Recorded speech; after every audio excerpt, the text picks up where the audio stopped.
Fil anbiya'i wal mursalin Sayyidina wa maulana Muhammadin wa ala alihi wa sahbihi ajma'in amma ba'du. Yang saya hormati teman-temanku semuanya yang telah hadir di sini meruput nggih. Pak Tarom sebagai nanti narasumber, Jeng Erna, Jeng Basiro, Pak Subhan Halid, Jeng Azah sebagai pemilik room, Jeng Umi dan Pak Hanan Amsori. Terima kasih banyak sudah rawuh pada malam hari ini untuk kita belajar bersama mengenai hikmah dari Isra Mi'raj. Pembicara sebenarnya ada dua, tapi nanti kita akan menunggu Pak Mahdi semoga segera masuk. Tetapi tidak usah khawatir karena di dalam sini sudah ada Pak Muhtarom, jauh-jauh dari Arab, sudah lewat jembatan ya saat senja hari itu ya. Jadi marilah kita mulai saja kegiatan pada malam hari ini dengan membaca umum kitab. Ridwanillah wa li syafaati Rasulillah Al-Fatihah.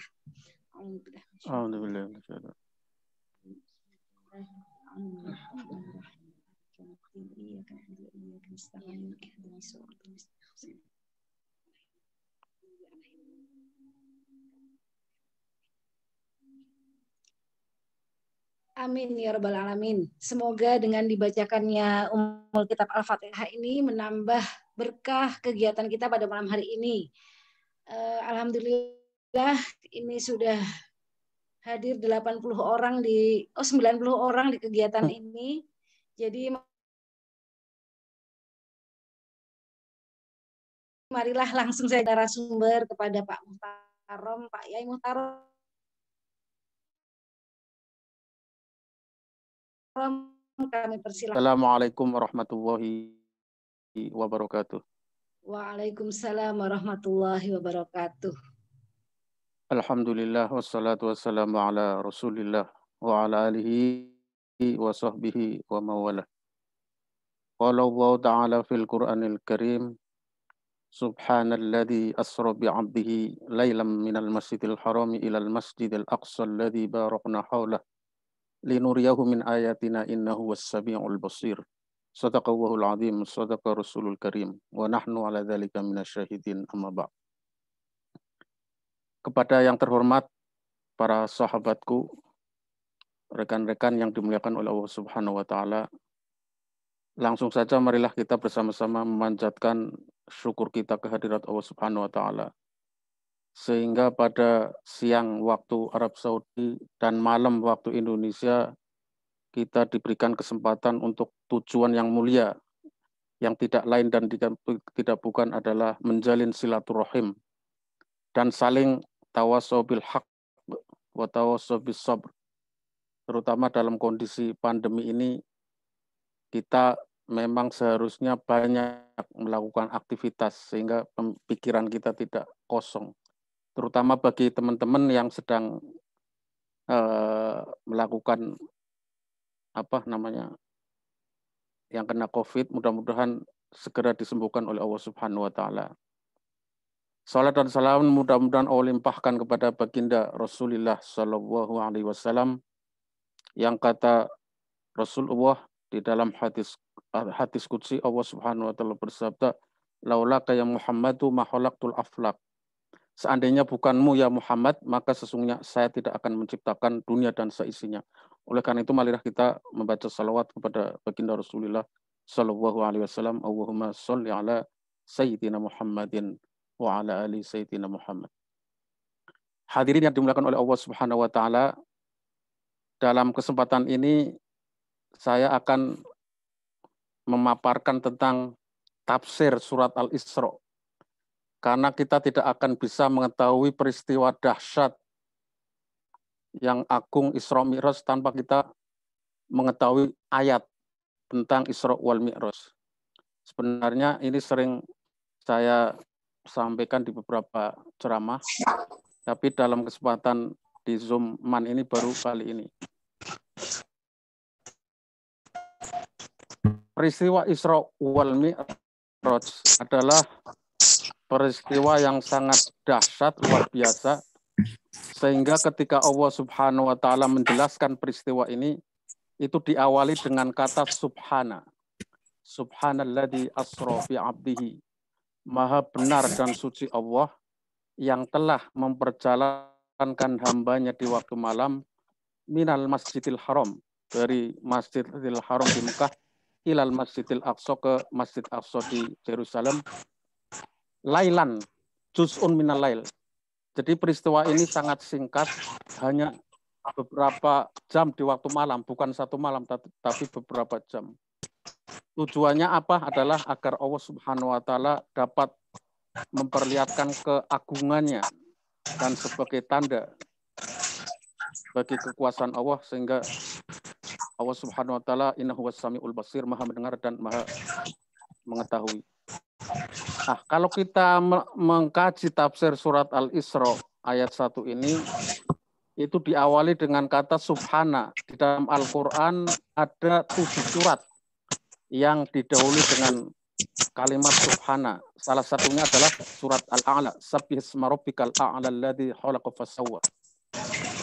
Dalam bahasa Arab, kalau ada kata subhana, itu artinya peristiwa setelahnya itu maha besar, maha agung, maha dahsyat, dan lain sebagainya. Kenapa peristiwa Isra Mi'raj ini maha dahsyat dan besar?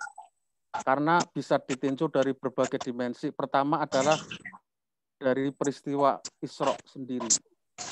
Bayangkan pada zaman dulu ketika teknologi belum maju, ada seseorang bisa melakukan perjalanan dari Mekah ke Yerusalem hanya beberapa jam.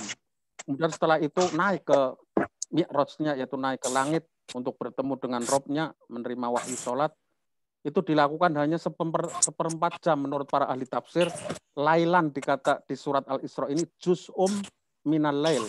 Hanya beberapa bagian dari malam, bukan seluruhnya. Kenapa hari ini bisa terjadi? Marilah kita kembali kepada surat Al-Isra ayat 1.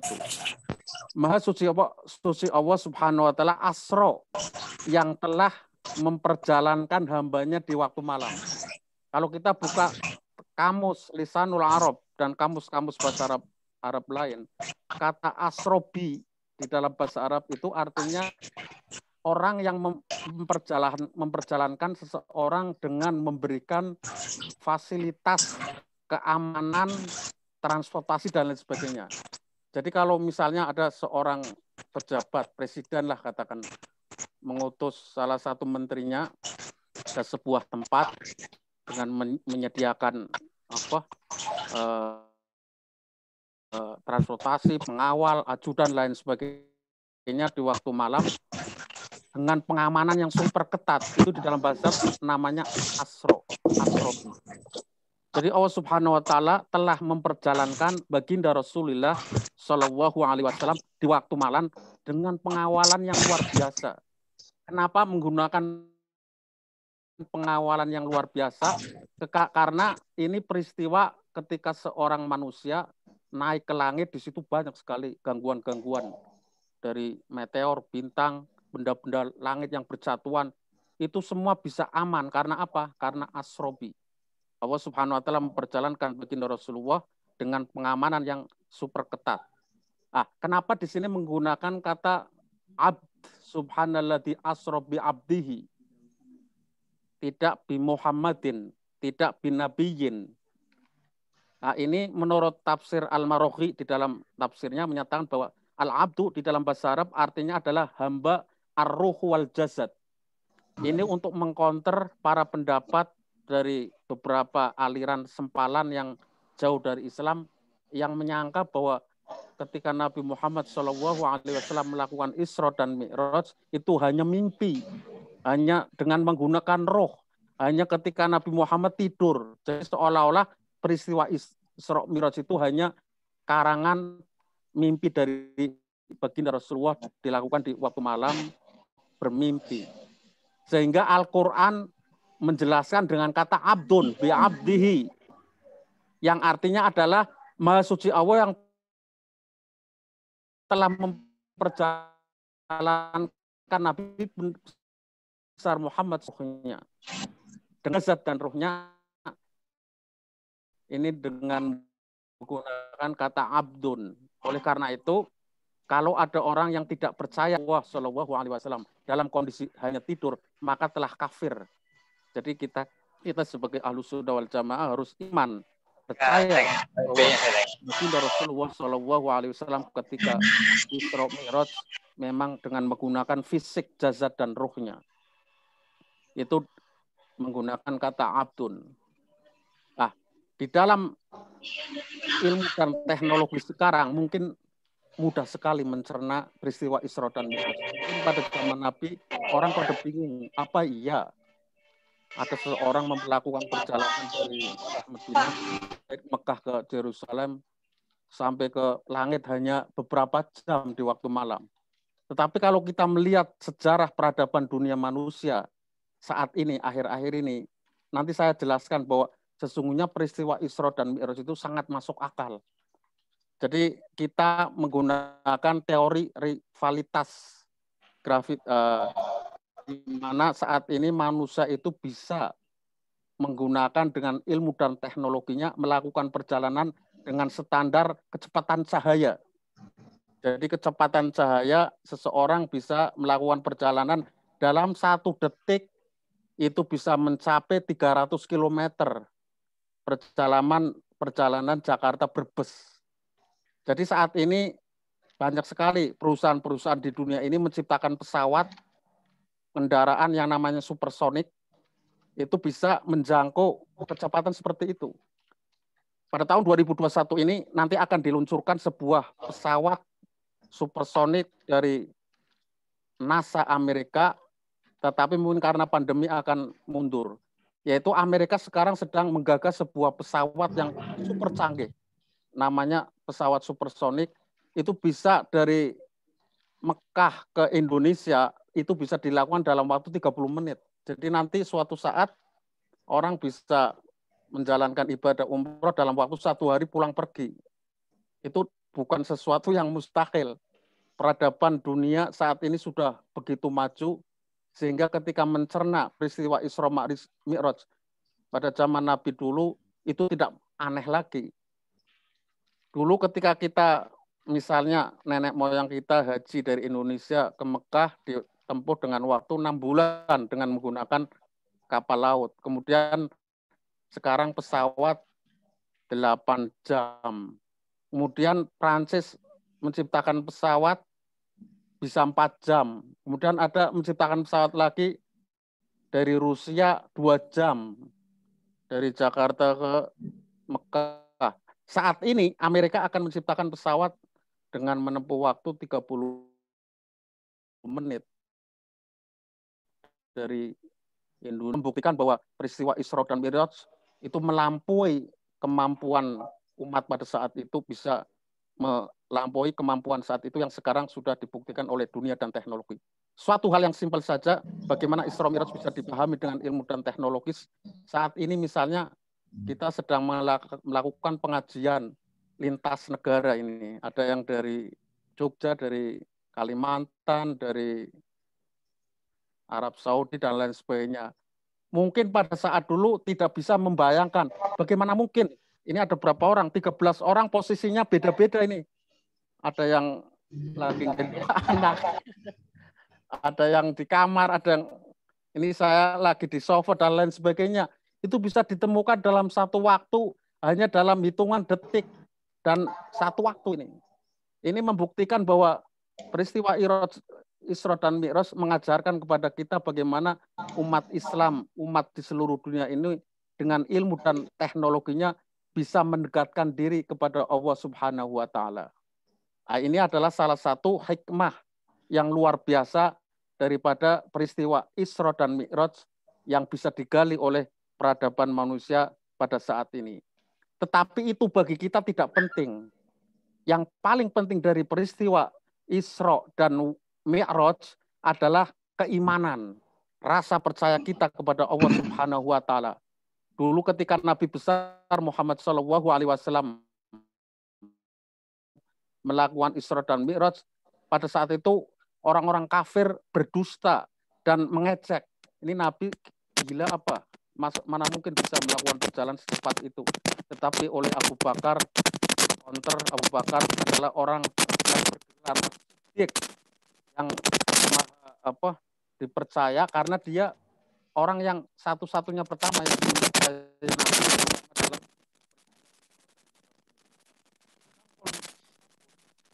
Karom coba video dimatikan dulu aja Pak, supaya lebih jelas.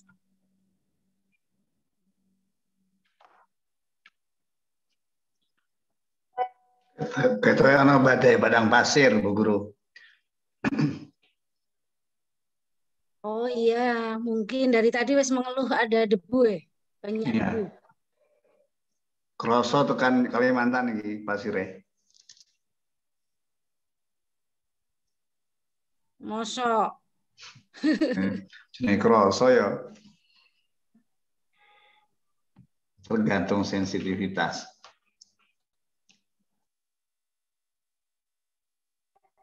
Kui pasir Barito itu.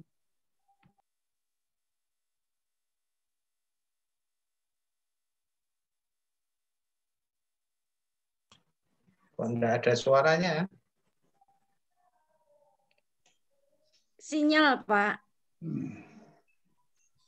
Saya mempelajari gerak mulutnya Keita Romi. Nanti saya sampaikan lagi. Iya, terjemahkan saya. Ya. Itu bahasa Arab apa ya ini? Disambung ke Jalabi, Pak Yai Subhan. Ya Pak Yai Subhan wae. Pak Tarom nggak dengar kita ya? Kedengaran di sini. Oh, Nah, sekarang baru muncul kedengaran. suaranya. sampun. Tadi hilang, Pak. Dan masuk itu. Hilang ya? Iya. Ya, Kena angin. 5 menit terakhir diulang. 5 menit terakhir hilang. Tadi mengenai Isra Mi'raj teknologi sudah ya? Ya, betul. Sekarang Teruskan. yang hikmah yang kedua dari Isra Mi'raj adalah menumbuhkan rasa keimanan kita kepada Allah Subhanahu wa taala. Karena Isra Mi'raj memberikan pelajaran kepada umat.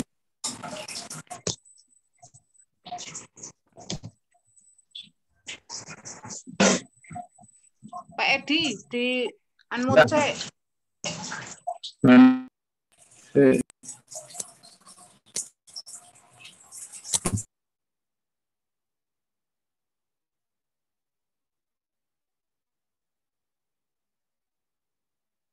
Rasa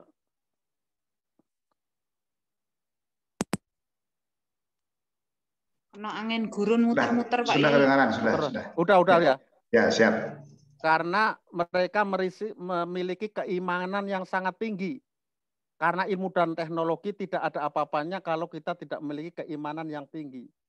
Dalam peristiwa Isra Mi'raj ini kita menumbuhkan keimanan terutama pada saat sekarang kita menghadapi pandemi. Jadi pandemi ini luar biasa, meluluhlantahkan kesombongan manusia di dunia ini. Dampaknya tidak hanya ekonomi, sosial budaya, tapi yang paling luar karena terpapar COVID Corona. Tetapi kita harus mengetahui bahwa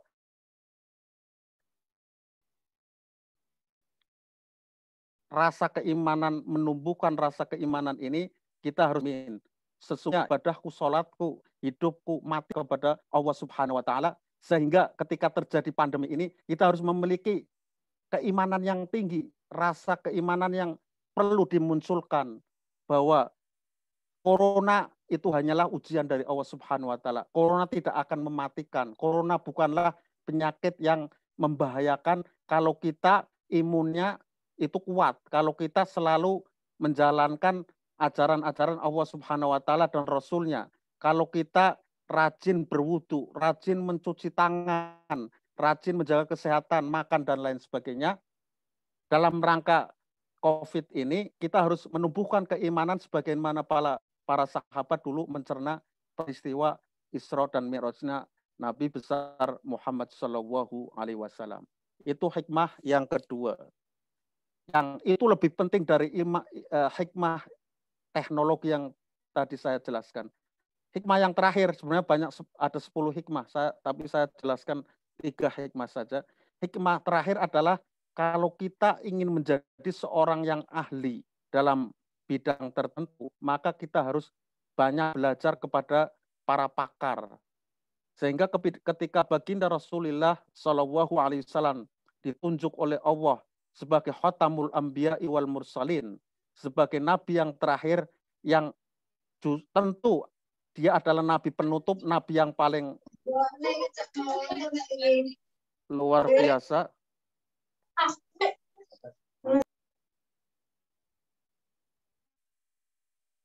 Halo? Lanjut, Pak. Monggo. Lanjut ya. Jadi ketika Nabi besar Muhammad SAW melakukan Isra dan Mi'raj, beliau bertemu dengan para anbiya yang ahli di bidangnya. Bertemu dengan Nabi Ibrahim, seorang nabi yang ahli di bidang teologi. Bertemu dengan Nabi Musa, Nabi Isa yang ahli di bidang kedokteran, Nabi Musa yang ahli di bidang peternakan, dan nabi-nabi yang lain. Tujuannya apa? Adalah kita belajar kepada orang-orang yang ahli di bidangnya untuk bisa kita menjadi seorang yang ulul albab, seorang yang cendekiawan, yang pintar, yang bisa memiliki rasa keprihatinan dalam melihat situasi di dunia ini. Dengan ilmu dan teknologinya kita bisa mengabdi untuk kemakmuran dan kesejahteraan umat manusia.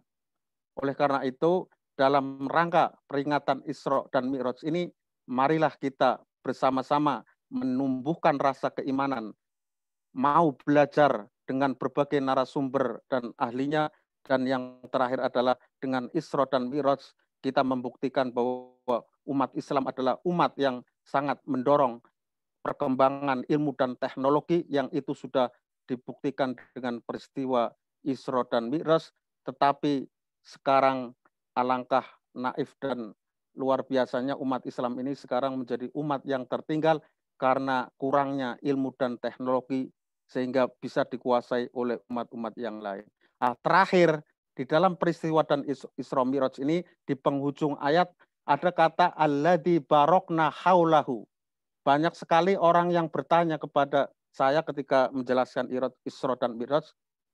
Masjidil Aqsa itu kata Allah di dalam surat Al-Isra, alladzi barokna haulahu, yang telah kami beri keberkahan di sekitar Masjidil Haram, di sekitar Masjidil Aqsa. Ada yang bertanya, Ustadz, kenapa diberi keberkahan? Bukanlah sekarang wilayah Palestina dan Israel ini sedang dilanda konflik perang yang belum ada kesudahannya. Nah, ini menarik pertanyaannya karena ternyata ketika kita membuka banyak maroji, kitab-kitab tafsir, yang dinamakan dengan alladzi barokna di sini, yang Allah memberikan keberkahan di sekitar Masjidil Aqsa, yang dimaksud barokna ini adalah satu, karena Allah Subhanahu wa Ta'ala telah menurunkan tiga agama samawi di kota Yerusalem, di sekitar kota Yerusalem. Islam diturunkan di Mekah, kemudian Kristen dan Yahudi diturunkan di Yerusalem. Tiga agama inilah yang telah memberkahi seluruh umat manusia di dunia. Itu menurut pendapat pertama. Menurut pendapat yang kedua, memang benar bahwa saat ini telah terjadi peperangan yang tidak berkesudahan antara Palestina dan Israel. Justru disitulah ada keberkahan, di mana Allah Subhanahu wa Ta'ala ingin menganjurkan kepada umat Islam untuk membuka peluang jihad. Jihad di sini bukan berarti kita pergi ke Palestina untuk bersama-sama dengan Hamas berjuang melawan Israel, tetapi jihad di sini adalah ada kepedulian dari umat Islam di seluruh dunia untuk membantu perjuangan Palestina. Seandainya tidak ada konflik antara Israel dan Palestina di Yerusalem, maka Allah Subhanahu wa Ta'ala tidak memberikan peluang orang untuk berjihad, untuk mengumpulkan pahala. Jihad adalah salah satu amal pahala yang luar biasa, yang itu tidak akan mati sampai akhir zaman. Dua hal itulah maka Allah Subhanahu wa Ta'ala menggunakan kata alladzi barokna, yang artinya Allah menurunkan tiga agama samawi yang memberikan keberkahan di seluruh umat manusia, dan yang kedua adalah Allah Subhanahu wa Ta'ala memberikan peluang orang untuk jihad, membela saudara-saudara kita yang di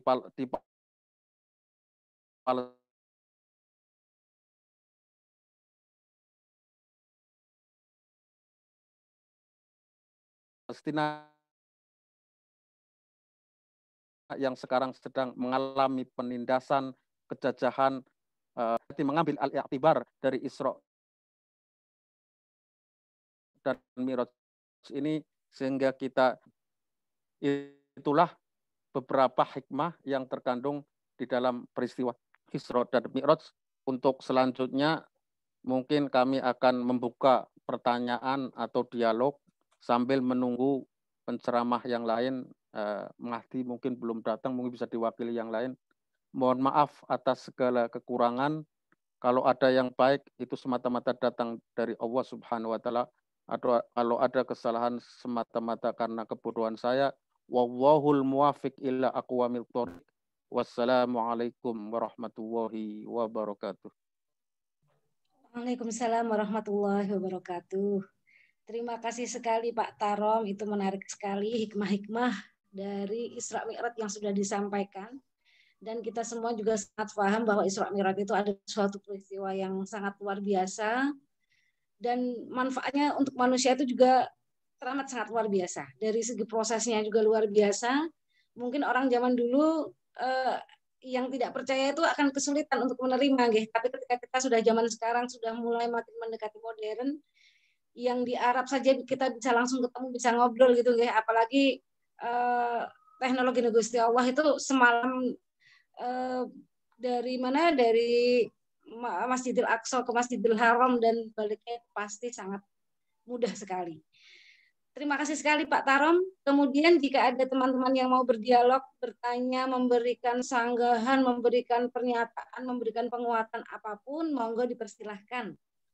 Sebelum nanti ketika sudah selesai dialog, nanti kita akan mintakan pada yang lain untuk gantian menyampaikan hikmah mengenai Isra Mi'raj.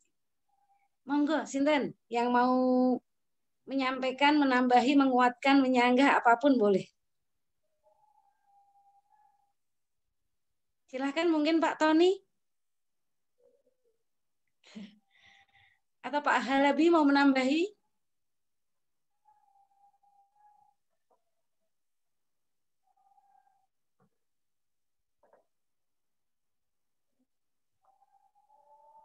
Pak Herianto mungkin mau menambahi apa gitu.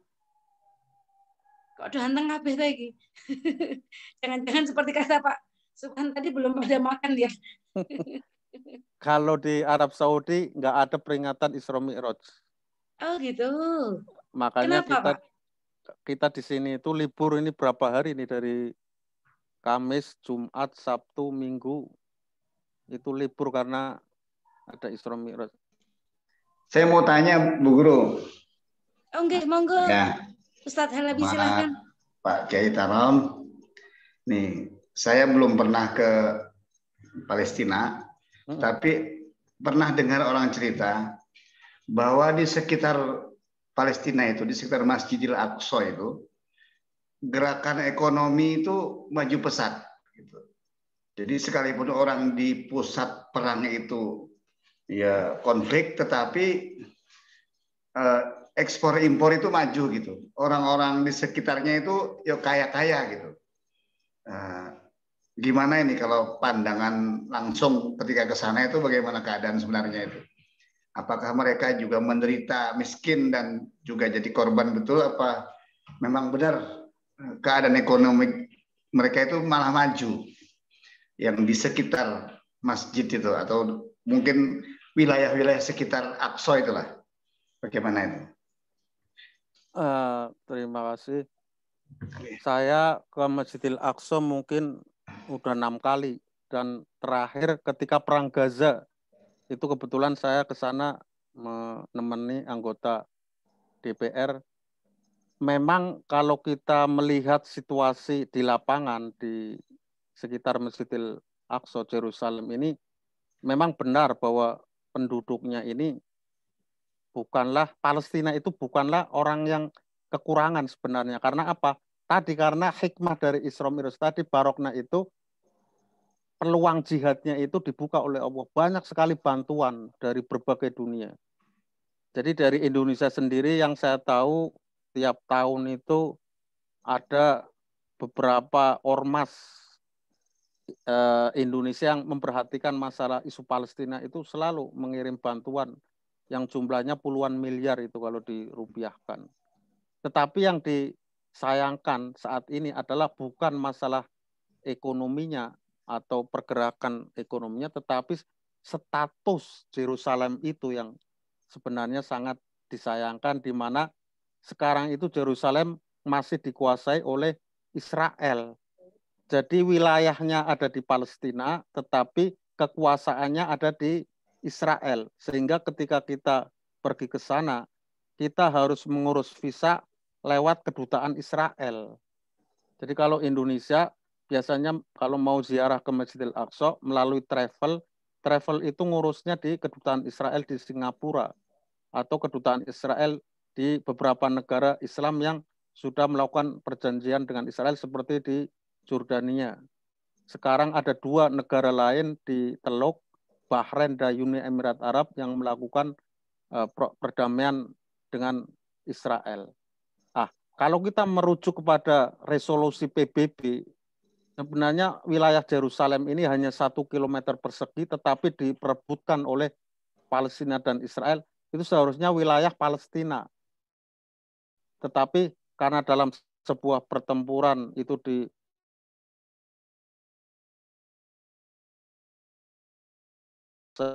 oleh Israel, sehingga semua kekayaan Masjidil para pengawal dan itu orang Israel itu senur untuk bisa masuk ke masjid. Tapi suatu saat kadang kita ditanya oleh penjaganya. Saya pernah ditanya oleh tentara Israel, kamu dari mana? Ana min Indonesia, saya dari Indonesia. Kamu apa bisa baca Quran, bisa hafal Fatihah? Saya bilang jangan Fatihah, Quran saja saya hafal, sampai saya gitu. Akhirnya saya dites baca Fatihah, setelah itu bisa masuk ke masjid. Itu yang disayangkan, bahwa Masjidil Aqsa yang sehebat itu memiliki sejarah keterkaitan dengan peristiwa Isra dan Mi'raj, tetapi penguasaan teritorialnya itu masih di bawah kendali Israel. Itu yang pertama. Yang kedua, wilayah Palestina itu dibagi menjadi 3. 1, wilayah yang secara keamanan dan administrasinya di bawah Israel seperti Yerusalem dan Masjidil Aqsa. Ada wilayah yang secara administrasinya di bawah Palestina, tetapi keamanannya di bawah Israel, seperti Ramallah dan lain sebagainya. Tetapi ada yang ketiga, yaitu yang secara keamanan di bawah Palestina, Israel, tetapi administrasinya di bawah Palestina, seperti banyaknya pemukiman Yahudi yang ada di wilayah Palestina. Jadi kalau kita berkunjung ke misalnya ke Ramallah, ke tepi barat dan lain sebagainya, maka di situ banyak sekali tembok-tembok besar yang negara Yahudi ada di dalam pemukiman kampung-kampung Palestina. Itu yang menjadi penyebab kenapa selama 7 tahun ini proses perdamaian Timur Tengah antara Palestina dan Israel itu mandek. Karena Israel membangun terus pemukiman Yahudi yang itu melanggar resolusi PBB, tapi tidak ada orang yang bisa mencegahnya. Sementara Palestina itu sekarang posisinya semakin lemah, apalagi kebijakan pemerintah Trump dulu itu membantu sekali Israel untuk semakin menancapkan penjajahannya atas wilayah Palestina. Nah, itu yang menjadi permasalahan kita, dan itulah di situ dibuka pintu jihad oleh Allah Subhanahu wa taala kepada umat Islam untuk peduli kepada isu Palestina. Dan saya yakin berdasarkan ramalan-ramalan para ahli, suatu saat insya Allah Yerusalem akan kembali ke pengakuan dan kekuasaan umat Islam seperti pada zaman Salahuddin Al-Ayyubi dan Umar bin Khattab. Jadi kalau dari segi ekonomi nggak ada masalah. Karena apa? Karena Palestina itu mendapat bantuan itu dari berbagai negara, dari Indonesia, dari Arab Saudi, dari Qatar, dari Turki dan lain sebagainya, sehingga memang tidak ada masalah dari segi kondisi perekonomian. Dan yang perlu dipertegas lagi bahwa harga kebutuhan pokok, harga hidup, biaya hidup di Palestina itu tinggi sekali. Mata uangnya namanya shekel, itu mata uang Israel, itu luar biasa tingginya. Jadi ketika ada turis ke sana harus merogoh kocek yang dalam untuk hanya membeli aqua dan minuman, itu satu aqua bisa $50. Karena memang ya, dari Masjid Aqsa, di situ ada tempat kelahiran Nabi Isa, peradaban dari. Jadi kalau kita itu umrohnya ke Mekah dan Madinah, kalau orang Kristen itu umrohnya ke Bethlehem di Yerusalem. Jadi tadi yang katakan bahwa di situ adalah aktivitas bisnisnya itu tinggi, itu ya memang benar, karena di situ ada pusat peradaban religi.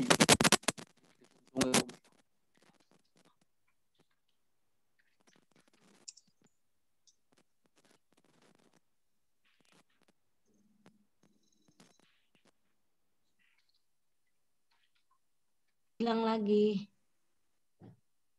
Pak Tarong, nggak terdengar.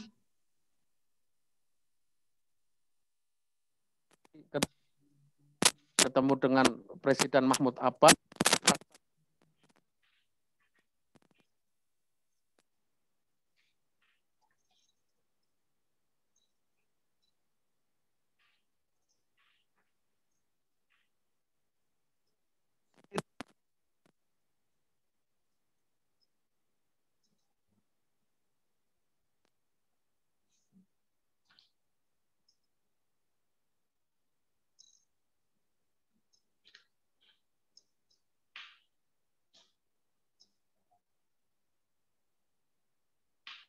Palestina sekarang ini.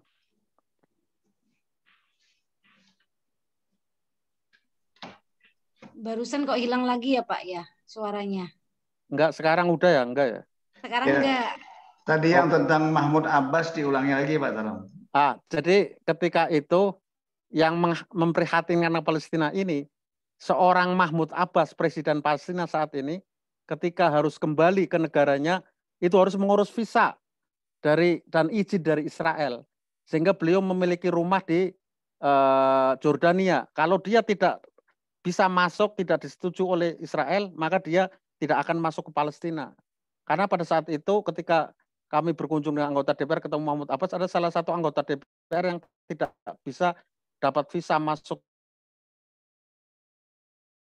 ke Palestina, mengeluh ke Mahmud Abbas dan dikasih tahu, jangankan kamu orang Indonesia, saya Presiden Palestina itu tidak bisa langsung masuk ke Palestina, harus mengurus izin visa ke Israel.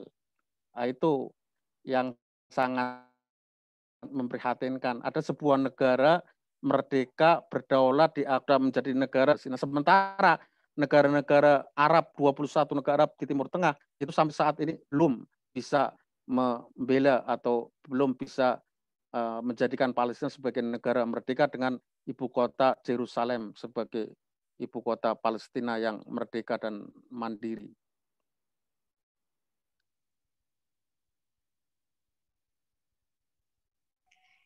Ya, baik, matur nuwun Ustaz. Mungkin itu ada pertanyaan lain atau monggo, mungkin ada yang mau tanya, yang lain silahkan, atau mau memberi penguatan atau apapun. Alhamdulillah ini sudah 150 orang yang hadir.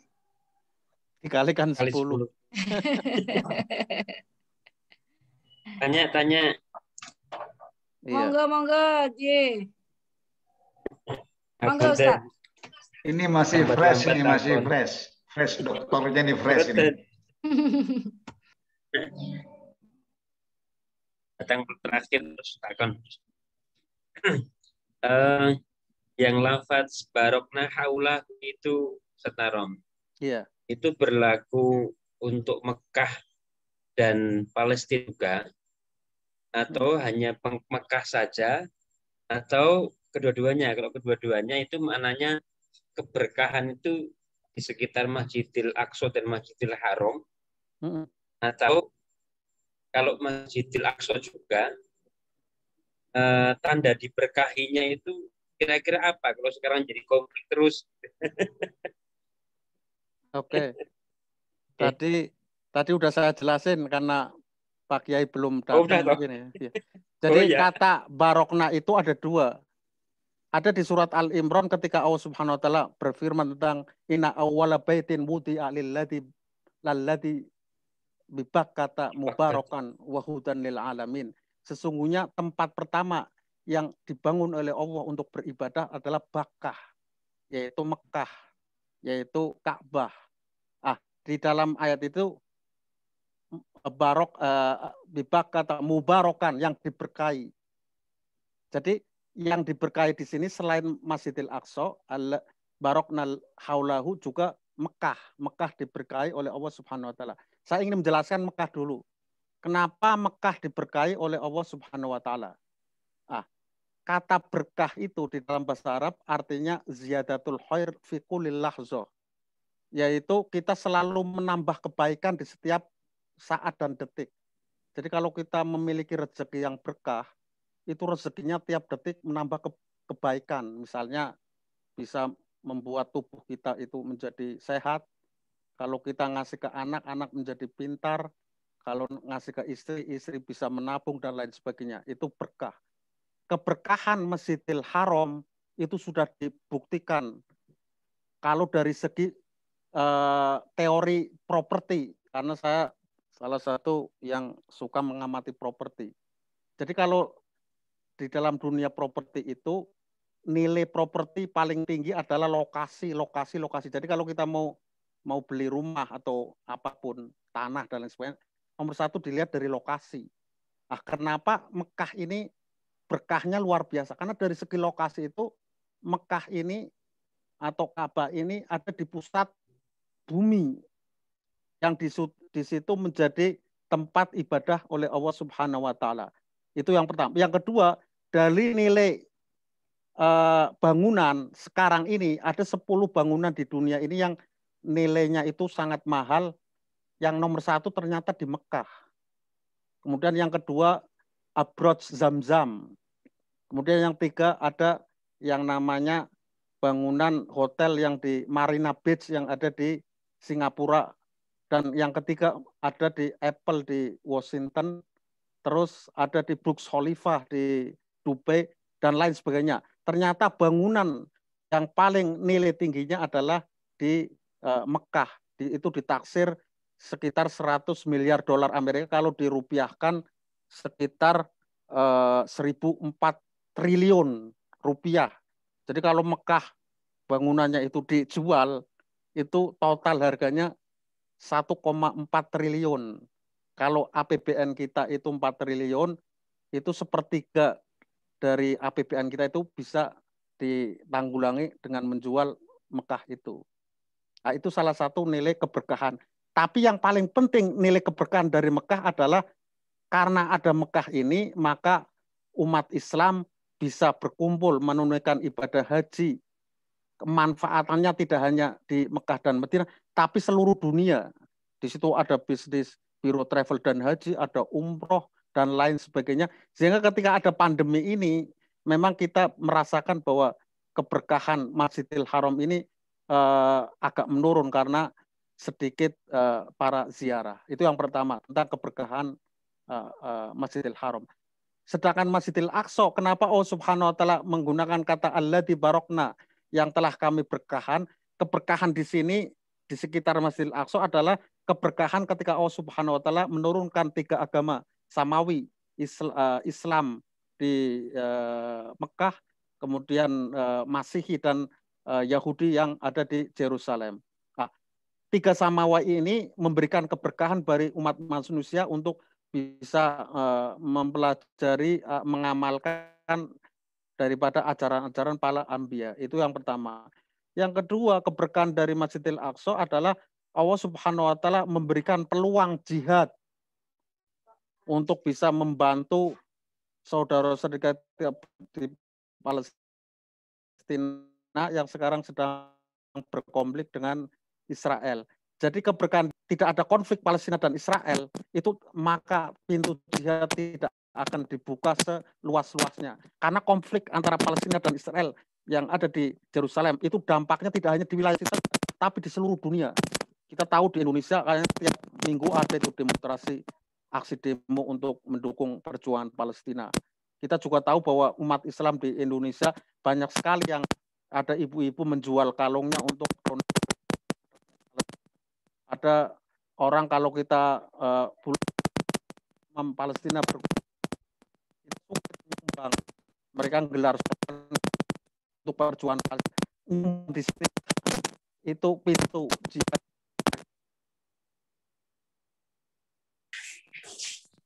menggunakan kata alladzi barokna yang berkah di sekitar Masjidil Aqsa, keberkahan yang berarti maknawi membuka pintu peluang jihad.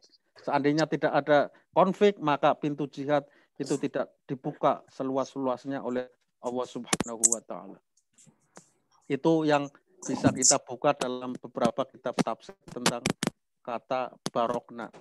Mungkin itu Pak antum lebih tahulah, atau ada amaroji atau akwal.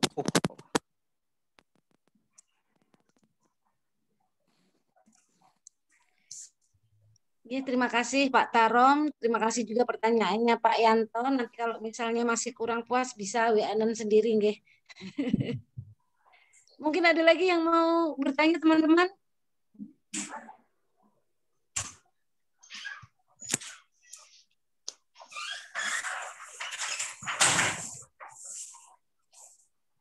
Oh ini ada lagi yang baru rawuh, Pak Kiai Agung Nugroho nggih.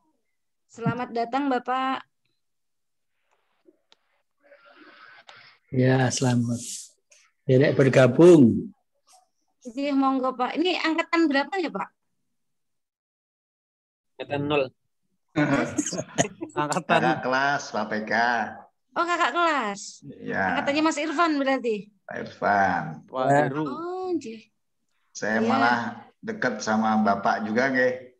Iya, almarhum ya. Alhamdulillah. Bapak Kiai Wahono, Masya Allah. Saya satu kamar waktu haji. Alhamdulillah. Tahun berapa itu hajinya? 2005 saya. Oh, 2005. Beliau ketua rombongan, tetapi beliau lagi saya istirahat. Terus saya mendapat mandat, kamu yang ngurus rombongan katanya. Pak Yai Tarom nanya. Iya. Iku zaman sakniki yang sekarang itu yang viral nopo video Masjid Palestina ditembaki itu hoax nopo itu gimana itu? Iya. Ditembaki apa? Tembaki Masjid Palestina menarani lho. Niki nobar kula berapa orang ini dengerin. Masjid Palestina yang di mana? Lah iya sing ditembaki menarane nggih. Oh. Okay. Kalau itu banyak berita-berita yang dibesar-besarkan, sebenarnya bukan hoax.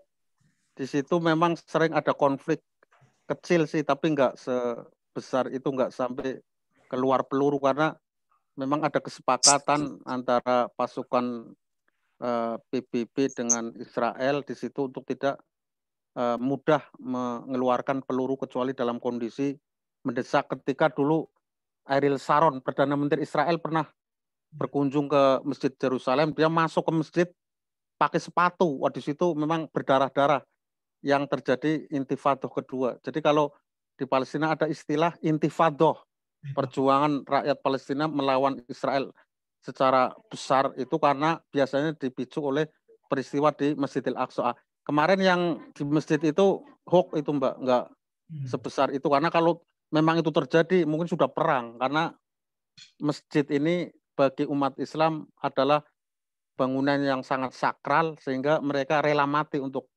membela kesucian masjid. Ada juga misalnya berita yang menyatakan bahwa Masjidil Aqsa fondasinya itu sudah dibangun oleh Israel bar. Ada sebuah bar dibangun di situ, katanya tisunya itu pakai Al-Quran, itu juga hoax. Ternyata nggak ada faktanya. Itu kadang, apalagi sekarang di dunia WhatsApp, itu banyak grup-grup WhatsApp itu mudah sekali menelan informasi yang hoax. Makanya di dalam WhatsApp itu ada kaidah usuliyah sebenarnya yang perlu kita pegang. Al-aslu fi WhatsApp al-batil ila madalal dalilu ala khilafi. Masya Allah. Jadi sesungguhnya Pada senyum informasi nih. yang ada di grup WhatsApp itu kita harus punya pedoman awalnya itu batil, nggak benar kecuali ada dalil hujah yang membuktikan kebenaran itu. Karena apa? Karena kalau kita melihat WhatsApp atau grup-grup medsos sekarang ini mudah sekali orang untuk memprovokasi umat, melakukan kekerasan atas nama agama dan lain sebagainya. Tetapi kita harus merujuk pada surat di dalam Al-Hujurat, ya ayyuhalladzina amanu in ja'akum fasikun binaba'in fatabayyanu. Wahai orang-orang yang beriman, jika datang kepadamu sebuah an-naba. Nah, di sini menggunakan kata an-naba. Jadi kalau dalam bahasa Arab, an-naba itu lebih dahsyat daripada al-khobar wal maklumat. Jadi kalau khobar itu berita biasalah. Berita kayak tadi saya goreng telur untuk makan dan lain sebagainya itu al-khobar. Berita saya habis keliling Jogja kemarin itu juga nggak ada dampaknya sama sekali. Tetapi kalau an-naba itu berita yang sangat besar yang berdampak terhadap kehidupan. Sehingga di dalam Al-Quran ada namanya surat An-Naba. Amma yatasa'alun anin naba'il azim. Di situ kiamat menggunakan kata An-Naba karena kiamat adalah suatu berita yang dahsyat. Ah, di WhatsApp itu biasanya ada berita yang dahsyat. Berita di situ bisa menimbulkan fitnah, konflik, dan lain sebagainya. Maka kita harus bijak memang dalam mengelola media sosial sehingga kita tidak terjebak. Karena di dalam surat Al-Hujurat ayat 3 tadi disebutkan ya ayyuhalladzina amanu in ja'akum fasikun binaba'in fatabayyanu an tusibu qauman bijahalatin, karena berita itu bisa mencelakakan sebuah sebuah kaum karena ketidaktahuannya bijahalatin. Fatusbihu alama an tusibu qauman bijahalatin. Jadi bisa mencelakakan orang. Hanya satu berita itu bisa membuat fitnah yang luar biasa.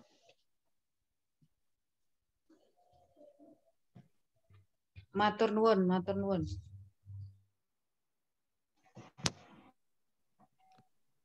Ya, mungkin ada lagi yang lain. Niki ada tambahan peserta, ada Viewmax. Ini siapa ya? Siapa ini? Nggak tahu. Namanya kok Viewmax. Oke, Pak Yanto mau ngendiko apa, Pak Yanto? Silahkan. Boten. Menyalakan mic. Teman-teman ada rencana mau haji nggak tahun ini? Dari Men1 ada, tapi tercancel. Iya, sama di Man3 Bantul juga ada, tapi tercancel. Ini saya ditakdirkan 2 tahun di Arab Saudi, dinas di sini, kayaknya nggak ada haji ini. Jadi mau mengadakan reuni yang biasanya itu ketemu teman-teman, jadi gagal lagi ini tahun ini. Belum ada indikasi haji akan ada. Tahun ini juga nggak ada lagi ya? Ya sekarang logikanya gini, haji puncaknya Arafah kan 17 Juli ya. Sampai saat ini penerbangan di Arab Saudi masih ditutup untuk Indonesia dan 20 negara yang lain sampai Mei. Jadi tanggal 17 Mei baru dibuka. Kalau Kairo masih bisa. Sehingga waktunya tinggal 2 bulan. Mei, Juni, Juli. Apakah mungkin waktu 3 bulan ini bisa mempersiapkan penyelenggaraan ibadah haji? Karena biasanya Pak Subhan Khalid, direktur kita, itu kalau sudah bulan segini itu udah selesai semuanya urusan persiapan. Sampai sekarang belum ada karena pandemi, semua perjalanan dibekukan, nggak ada. Ya Allah, mundurnya. Bisa mundur lagi nih, tapi memang dari info yang belum resmi ada diupayakan haji lah, meskipun jumlahnya tidak lebih dari 10.000 mungkin. Jadi paling kalau nanti ada haji jamaah dari Indonesia itu hanya 10.000 orang. Yang seharusnya 230 atau berapa itu jumlah kuotanya hanya 10.000. Itu saya juga nggak tahu gimana itu memilih 10.000 calon jamaah haji itu juga bukan persoalan yang mudah. Iya. Mungkin dipilih yang Makanya, sangat-sangat sehat. Mbak siapa yang mau haji ini kelihatannya Bu RW itu yang mau.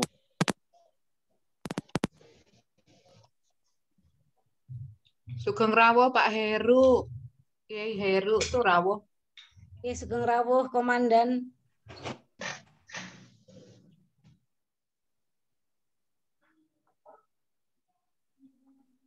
Ini Viewmax ini siapa ya? Jangan-jangan Pak Mahdi ya? Mana? Viewmax. Viewmax. Nek karo Gus Mahdi ya iso kandungi tenan. Lah, ditunggu kehadirannya aja nih. Ya itu Mahdi jadwal. Dia kan narasumber pertama malah nggak ada. Kemarin kan bilang ada acara tapi kalau minggu malam. Nah ini kan malam minggu. Siapa aja itu wahai Viewmax gitu, berbicaralah. Paling ditinggal lungo lagi. Tapi bareng haji sinten maksudnya niku? Yo anu lah. Kang Murtabo. Nah, Pak Yai Mualif. Oh, Masya Allah. Satu rombongan itu. Azhar Katut. Loh saya di Azizia itu Pak Adapi. Nah, iya saya belum kenal kali ya. Oh, yang Azhar tugas ke? Iya 2005 saya di Azizia. Yang tahun 2005 loh. 2005 ding. Bukan yang kemarin itu ya, Zah? Belum. 2005 saya 2,5 bulan itu di Azizia. Oh, ya sudah berarti. Semua. Adalah saya dari Haramnya ke Azizia, jalan kaki kok sana ke Wisma itu, jalan-jalan sendirian. Oh iya. Wah, jauh itu. Jauh itu. Berapa kilo? Berapa itu? Ya itu 10-an ada. Iya. Lumayan jauh. Malam-malam. Lewatin terowongan berarti ya? Iya, saya ngarang 10 kilo. Neng kok biar belum ketemu Pak Yai Subhan ya? Panjang terowongan Azizia itu hanya 1,2 kilo. Oh, berarti dari mulut terowongan ke Haram itu ya setengah kiloan lah sampai ke Ka'bah. 2 kiloan kayaknya dari Wisma ya. Lah paling jauh. Karena dari Haram sampai ke Jamarot itu 4 kilo. Oh iya. Enggak, ini Azizia. Azizia yang mana kan ada Azizia yang anu. Janubia. Ya itu jangan Azizia yang Wisma Haji. Yang Wisma Haji. Jangan yang di ujung dunia sana. Ya kan yang di ujung itu. Kalau di ujung dunia 10 kilo iya, tapi yang di untuk jamaah haji kita ya sekitar situ 4 kilo paling 3 kilo. Biasanya ya anu, saya dulu itu mau nilai Kiai Mansur. Oh, Kiai Mansur Pandenaran kok? Bukan, Kiai Mansur KPK Kalimantan. Oh, anak. Ya kan bawa jamaah nginepnya di Azizia, saya ke sana. Yang sempat ya mendatangi kan. Saya datangi. Dirawat di PPIH. Kantor haji berarti yang kantor haji yang kantor haji Azizia Janubia. Wisma Haji. Nek golek aku ya ketemu. Saya dari Mina sama istri haji kapan ya? Itu jalan kaki ketika tawaf ifadah. Waduh udah benar-benar capek banget. Tahun berapa ya? 2012 haji dari Jordan. Masih saya pulang dari Mina yuk ke Mekah ya jalan kaki kok. Nah, itu Mbah Mat pamit nih, Mbah Mat tidak bisa gabung karena pengajiannya belum selesai. Ditunggu. Itu diganti Pak Heru itu loh, ada Pak Heru. Heru lagi istirahat di mana ini? Pak Tarom, ini anak saya Pak Subhan yang pulang dari Mesir kemarin. Oh. Ini yang dulu di Ngurkem itu ya? Oh. Liburan, Pak. Masih ingat aku itu alhamdulillah yang lain pada langsung dibawa ke Wisma Atlet dia enggak langsung mulai iso. Bolos ya? Bisa. Lo kok iso? Kemarin pulangnya bareng siapa? Itu ponakan saya ke mana? Bukan Wisma Atlet tapi di Mercure. Oh, hotel, nggih. Hotel bayar 6 juta. Oh, bayar 6 juta jadi 5 hari. Wah, dia nggak bayar. Oh, gratis. Ini ragelum selak kangen. Ngerti putrane Bu Azal jadi suruh bayar. Yang lain udah didono nek muni ponakanku ora bayar, soalnya ngerti ra didit. Turis niku turis. Sing kon bayar sing turis. Biasanya kalau pulang dari Mesir kurus itu kok gemuk. Amangan terus. Iya, malam-malam goreng nasi. Zah pulang dua-duanya apa satu Kak Zah? Satu. Oh, satu. Oke. Kangen terus nawa enggak nunggu semangat langsung balik. Viewmax siapa ini? Oh, Viewmax ki sapa? Nggak muncul-muncul Kang Mahdi apa? Wali. Monggo Pak Heru Purnama baru rawuh kok udah selesai acarane yo gini-gini alhamdulillah nyambung. Pak Ketua monitor aja monggo nggak apa-apa. Komandan. Oke. Iku Pak Yai Subhan apa sing proposal mau piye tindak lanjut Monggo itu kan di situ ada rekeningnya panitia yang berpartisipasi, nggak usah pakai diskusi, yang punya rezeki longgar, monggo silahkan berpartisipasi. Ini ada Pak Yanto. Tak kira di galang perangkatan. Apa itu? Pak Yanto itu tadi kan saya dapat proposal dari anak-anak itu yang Milad Man 1 ya. Oh. Nah, itu saya kepiake ke teman-teman siapa saja monggo yang kebetulan yang dikirimi saya diminta untuk menyebarluaskan, saya sebarluaskan. Oh. Panitia anak-anak ya? Anak ya. Oh iya. Pak Suyanto ngasto di mana? Waka di Man 1 itu. Walah, Masya Allah tabarakallah. Niku jemur mangke mlebet kok. Ya saya jadi anak buahnya Pak Wakil Kepala. Habis dokter. Mulai kapan Bu? Ya Allah Pak, suratnya itu SK per 1 Februari coba. Loh. Ayo aku bingung. Dikasihkannya kapan? Kemarin sore. Nah, sekarang Bu Guru di sekarang di Man 1. Kasih ke Man 1 ya. Baru pegang SK 1 hari. Ya Allah. Alhamdulillah. Ya minta arahannya Pak Wakil Kepala. Enggak ada diarahkan, malah mengerahkan diri. Pak Suyanto angkatan pinten Pak kan saya dulu angkatan 7. MAPK angkatan 7. Angkatan terakhir. Angkatan 93 masuk. Masih muda. Muda sekali Bu. Tapi wilayahnya ngambra-ngambra ya.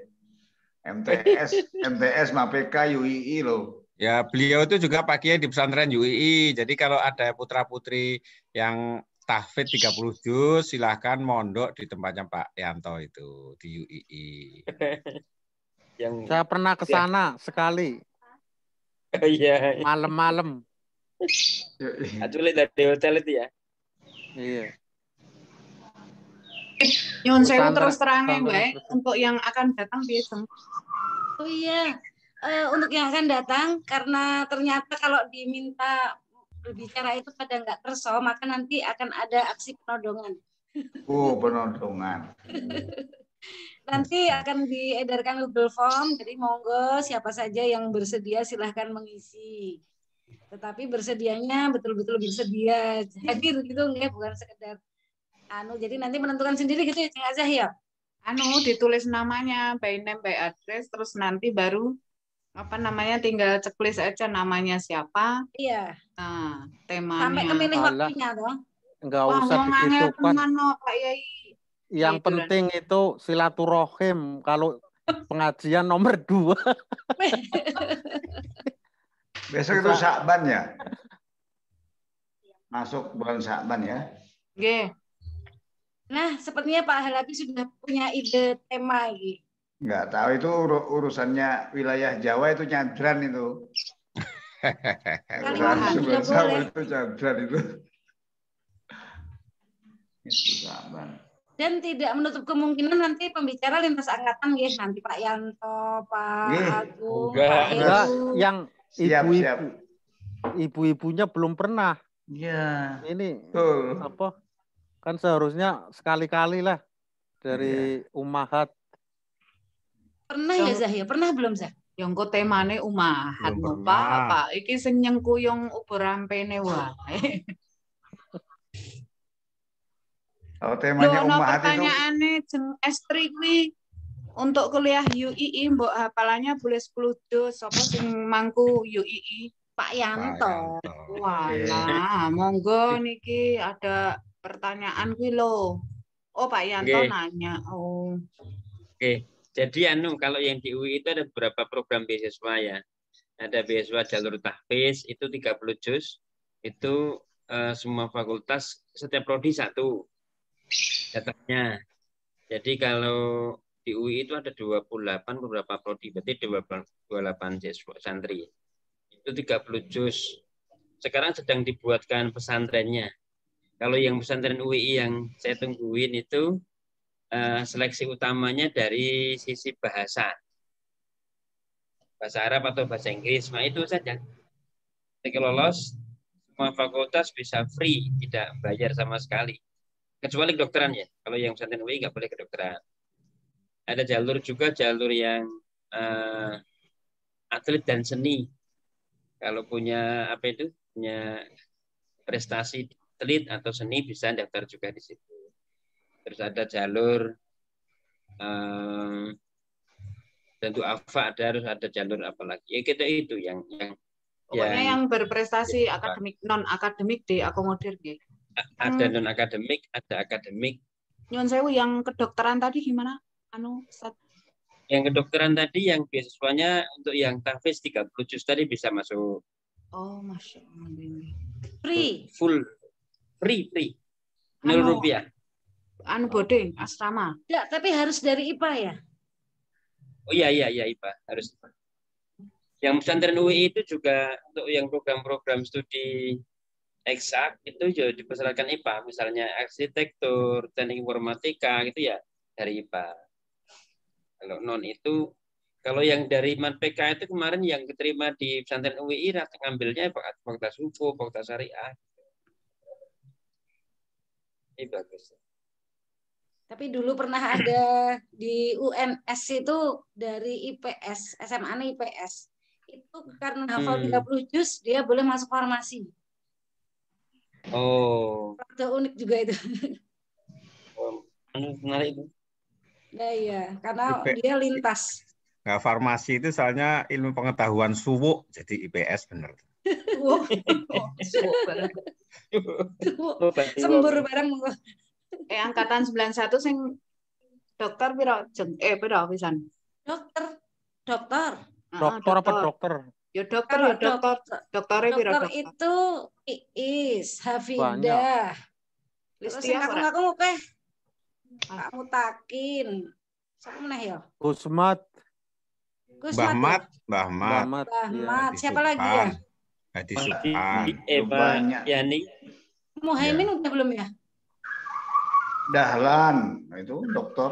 Iya. Profesor ya Kang Pak Mudofir malah profesor. Dahlan apa siapa lagi ya? Nawawi dokter itu. Pak Waladi udah belum? Karena nggak di akademik, mereka nggak di akademik, jadi ya nggak mengejar dokter. Waladi, Hadi Subhan. Dokter itu. Siapa lagi ya? Asyik. Itu angkatan 90. Siapa nggih dokter itu? Dahlan yang Yasin ya 90 ya. Iya. Pak Suyanto apa bulan depan? Pak Suyanto, oh iya setuju. Siap masih seger nih. Ampun. Setuju. Tema boleh milih bebas. Iya. Ini marhaban ya Ramadan, mau Ramadan. Iya siap itu ya betul. Yang betul. Saya lebih mawon. Saya sudah terlalu. Pernah. Besok lagi. Sudah terlalu sepuh. Pokoknya untuk rencana Pak Suyanto nanti kalau yang penting Zoom lapak dibuka pasti nanti ada yang jadi penceramah. Iya. Pokoknya alternatif gampang. Pokoknya utamanya dulu itu. Utamanya. Kemarin kita diskusi sama Mbak Rohmah itu berapa hari nyari penceramah kok susah banget sih. Nggak pada mau. Oh, nyari ceramai. Saking penceramah semua, Mas Suyanto. Padahal ada amal loh itu. Wah, dan Gus Kuri ini foto apa asli? Oh, foto. foto. Dia itu Gus Kuri berapa Oh, kali? 3-4 sih. kali dia. Oh, guyu ya ora foto berarti. 3-4 kali disuruh jadi penceramah nggak mau.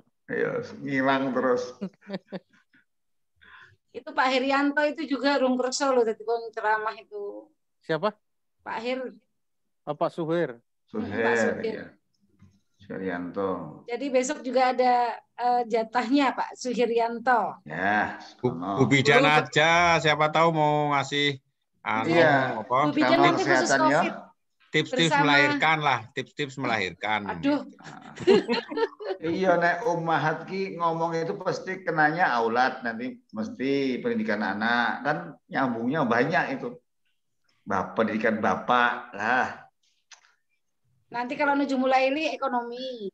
Oh, ekonomi, bangkit ekonomi, perspektif. Kalau Pak Nabawi hukum.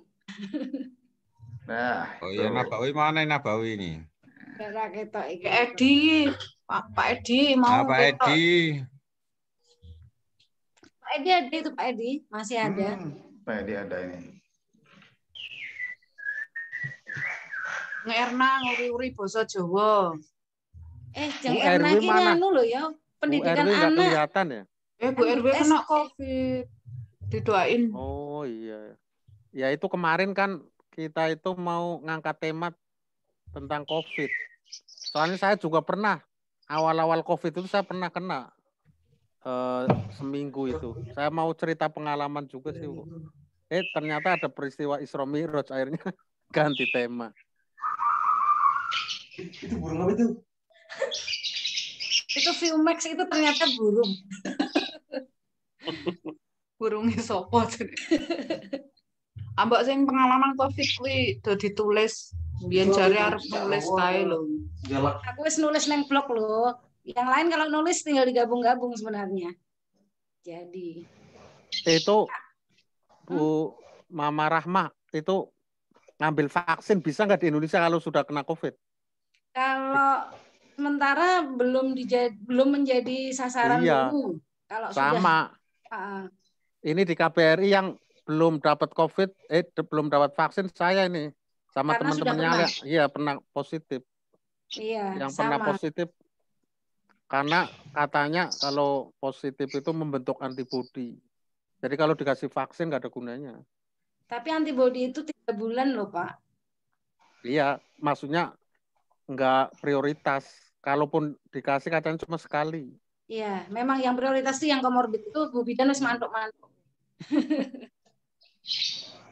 Oh, suaranya Bu Bidan buka. Mic-nya belum dinyalakan Bu Bidan.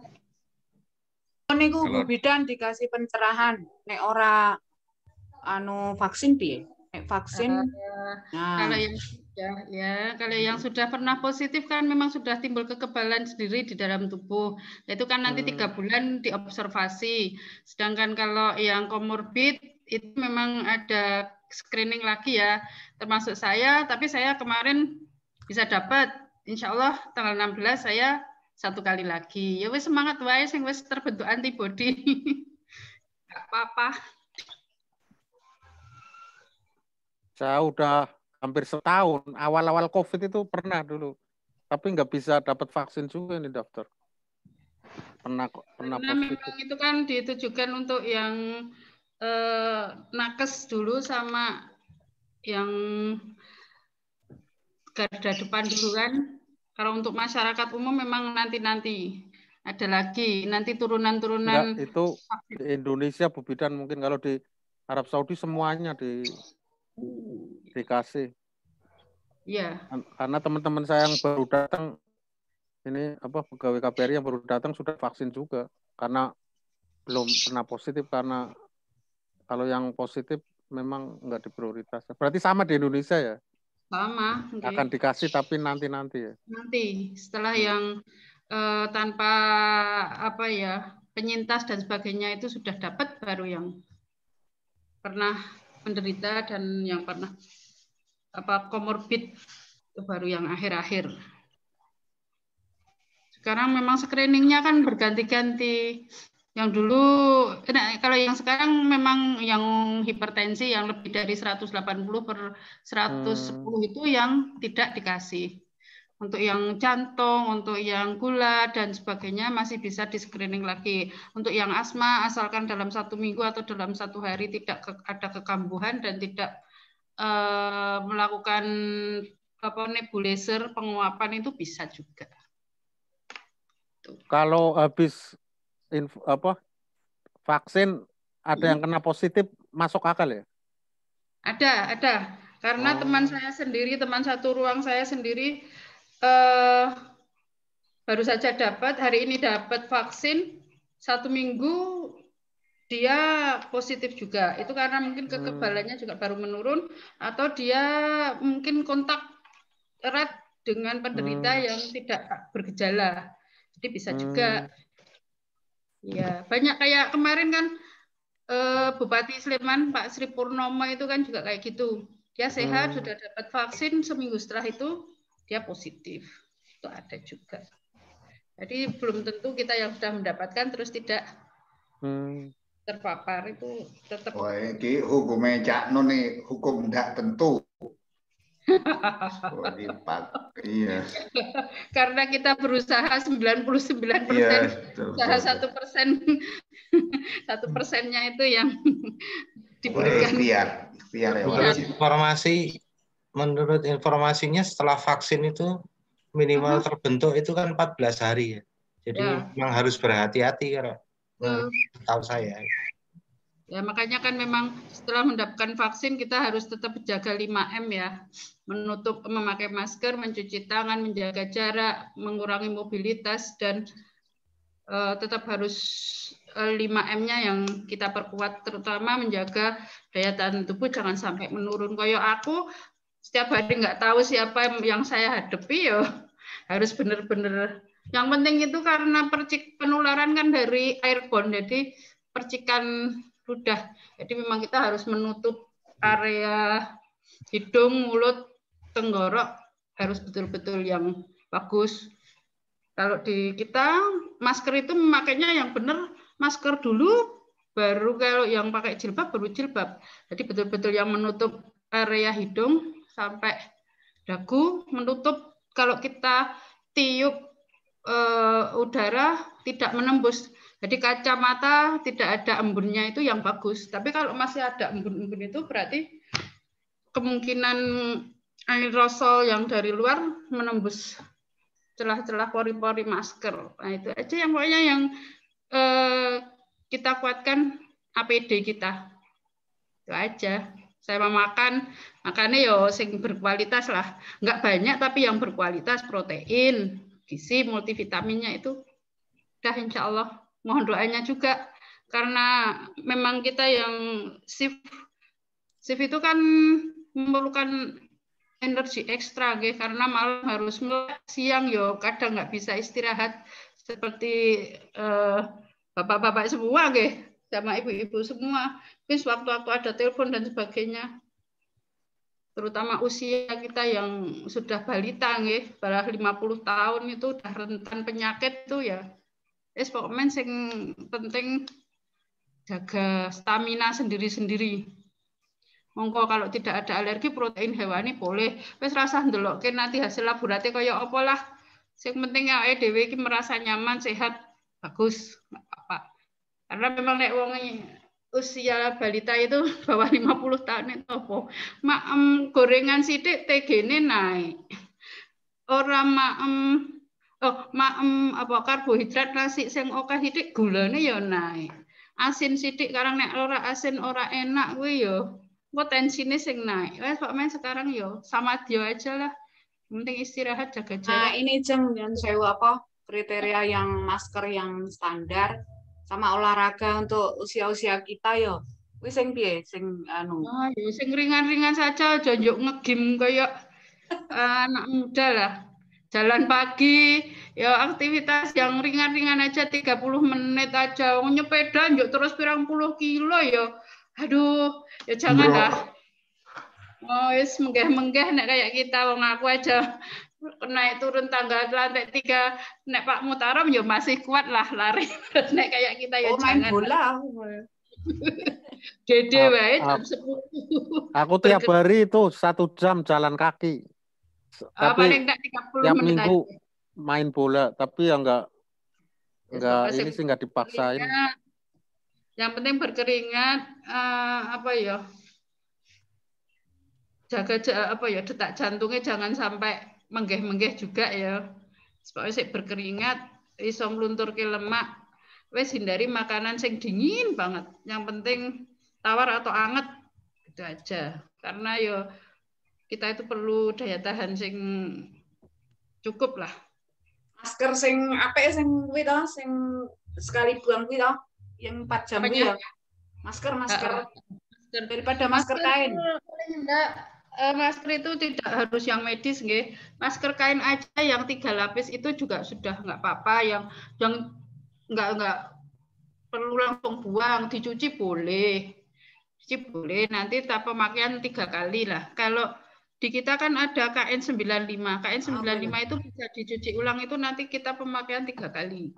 Tapi kalau yang masker surgical mask yang kain masker bedah itu memang 4 jam harus dibuang. Dan pembuangannya pun kita khusus ya, aja dibuang langsung buang ya. Paling enggak talinya kita jebol lah. Siapa tahu nanti pemulung daur ulang itu kan bahaya. Sudah ada peragaan masker itu, Pak Mas Puri sudah memperagakan maskernya. Kayak pramugara pesawat ya loh, peragaan. Ono sing ngomong, ono sing peragaan. Ini sing peragakan ini ya. Dan makasih aku kemarin waktu awal-awal itu dapat kiriman akeh banget saka teman-teman. Alhamdulillah. Kiriman apa? Masker. Oh, masker. Iya. Saya kira madu. Apa? Aku nek mau dikirimin lagi ya parfum ya gelem. Maksudnya.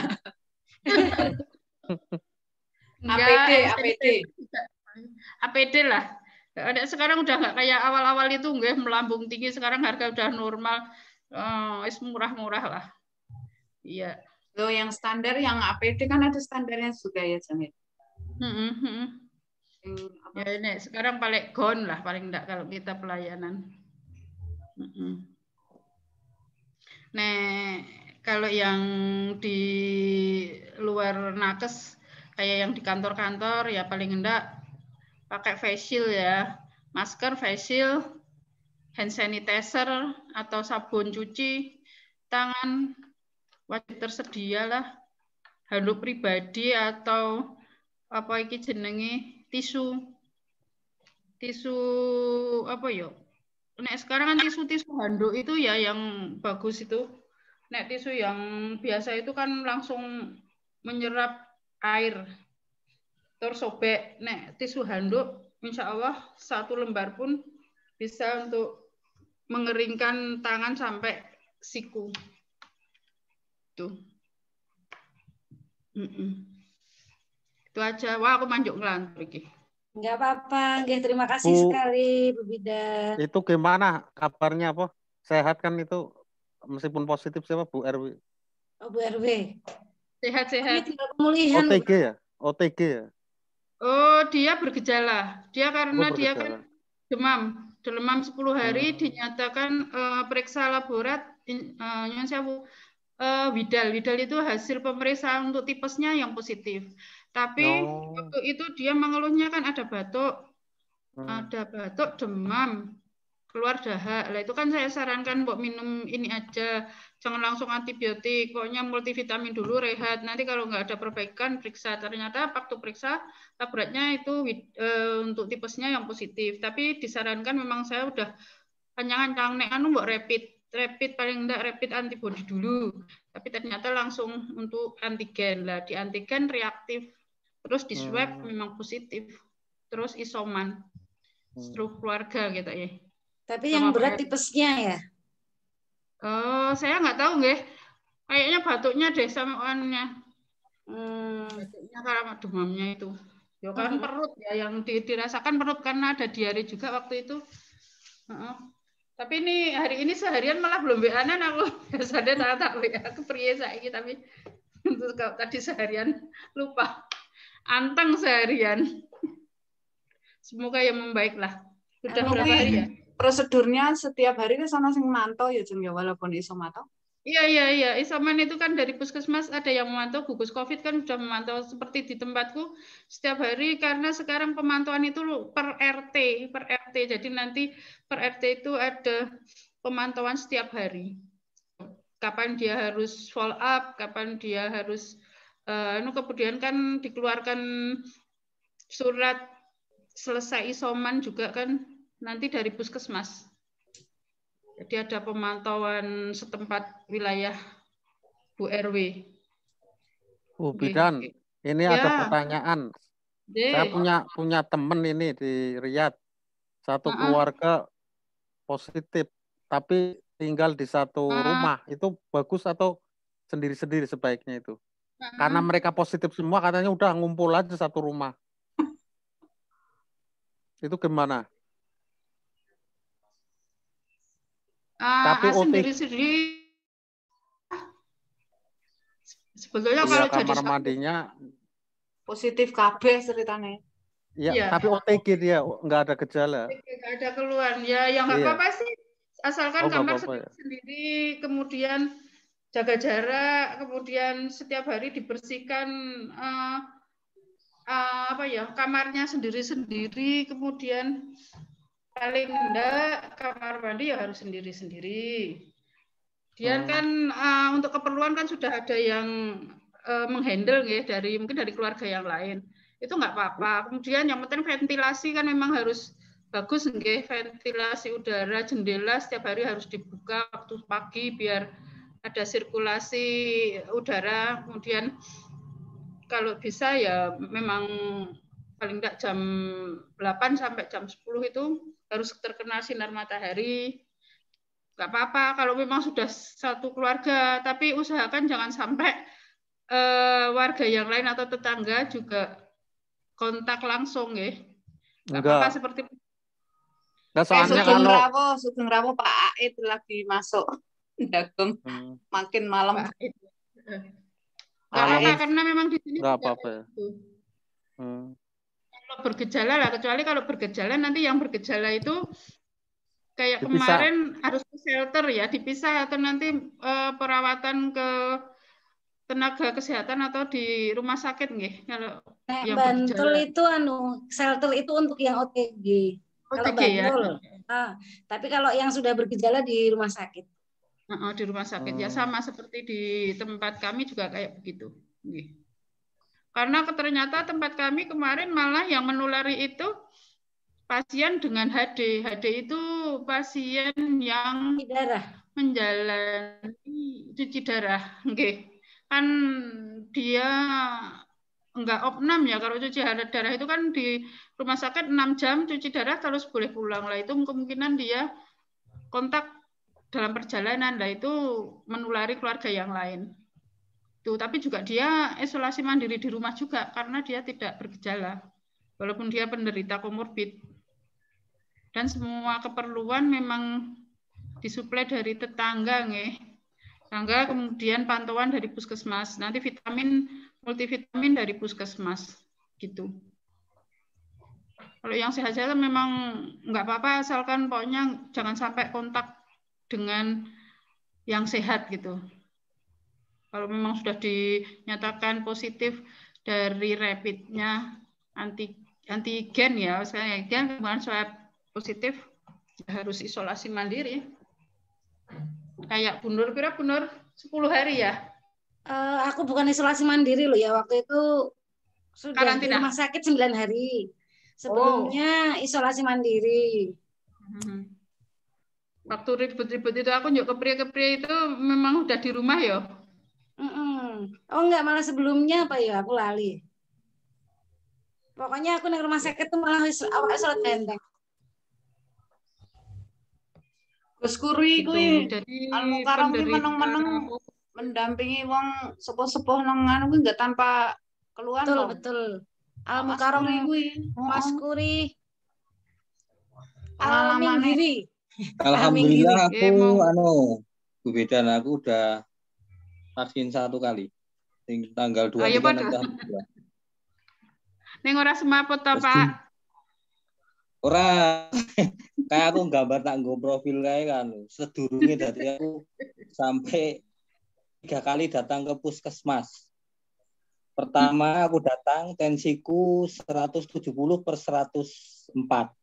Kaget, shock, Ya, mungkin karena aku pas kuwi tiba-tiba di SMS karo kanca-kanca pendamping. Pak, terus saya jawab, ada apa? Jenengan udah kemarin didaftar sama Pak ya Pak Wahyu. Oh iya Pak Kawat Sosial udah daftar. Saya mau diikutkan di Kapanewon. Saya juga daftar di Dinsos Sleman. Dinsos Sleman kan tempatnya kalau nggak di JCH di RSUD Sleman.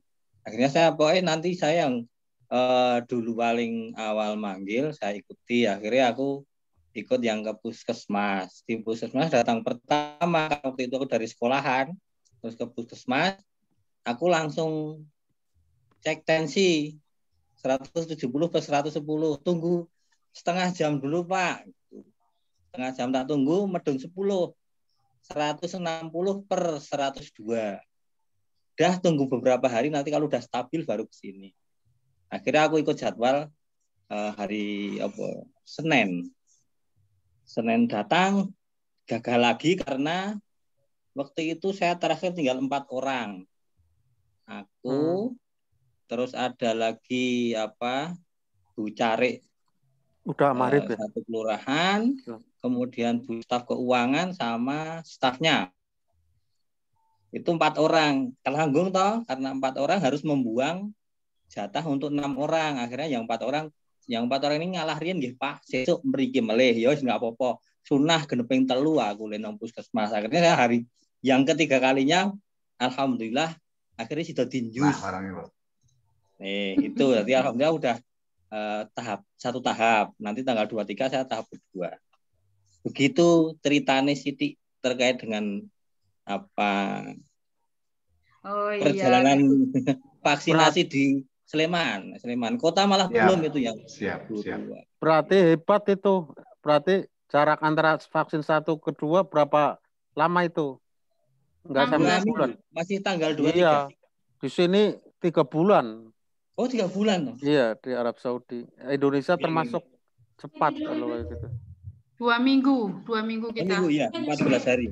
Bu Basyirah tanya nih. Periksa rapid antigen itu di di kereta katanya beda dengan di pesawat, apa iya? Maksudnya kita periksa di kereta nih. Terus waktu itu berlaku masih 3 hari. Sehari kemudian kita sudah naik pesawat. Katanya nggak boleh menggunakan rapid antigen yang di kereta, harus periksa lagi gitu. Apa yang beda itu? Sebetulnya kalau rapid yang antibody itu untuk 3 hari. Tapi kalau memang antigen itu kan untuk 7 hari sebetulnya sih. Tapi itu kebijaksanaan dari maskapai samaannya, gitu. Oh, jadi iya. Kayak kemarin itu teman waktu itu Edi Suparyono ya. Itu dari Jogja mau pulang ke Balikpapan. Itu jadi dari bandara sini sudah antigen. Begitu sampai sana antigen juga lagi, masuk wilayah Kalimantan memang kayak gitu. Antigen 2 kali, iya. Ini kasusnya kan dia dari naik kereta dari Jogja ke Surabaya pakai antigen. Terus karena baru sehari langsung pesawat nih ke Kalimantan, itu katanya nggak bisa, itu mau Kalimantan itu di Surabaya harus antigen lagi katanya. Oh iya, karena memang perjalanannya kan kalau kemungkinan antisipasi perjalanan di kereta itu kan lebih dari 10 jam, nggih. Jadi kita nggak tahu kontak dengan siapa saja, jadi memang mungkin kebijaksanaan penerbangan begitu.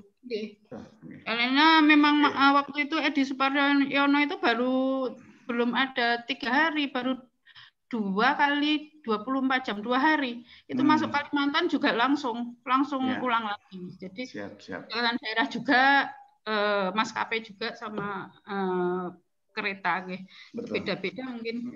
Tapi kalau yang tidak melakukan perjalanan itu untuk 1 minggu. Seperti di kami untuk pasien dengan hamil ya, hamil itu ada 2 kali pemeriksaan rapid. Jadi di usia 38 minggu memasuki persalinan itu kita sudah melakukan rapid antibody.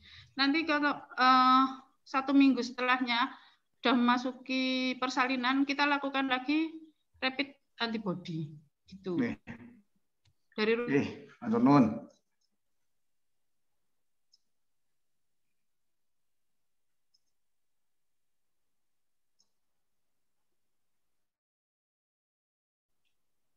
Mana ini Bu Guru ini?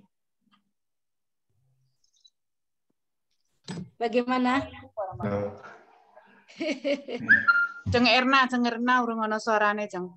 Betul, mana Jeng Erna? Terus ngantuk ya katanya. Ayo Jeng Erna ngendika, mic-nya dibuka dulu. Karo Gus Aid kuwi engko. Anakku rame banget ya ini. Aku izin sholat maghrib dulu. Ya Allah. Sudah. Jam 10 malam sholat maghrib. Wis sahur kono mah sholat maghrib. Monggo Jeng Erna. Oh, Rasido. Ya Pak Aid, monggo Pak Aid.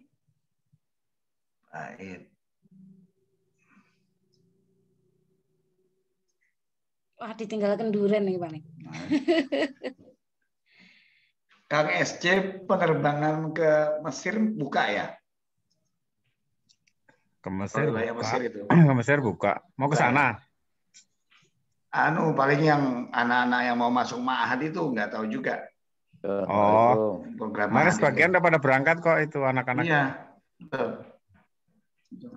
Tapi ya itu Mesir itu kan termasuk yang disuspend di Saudi. Betul.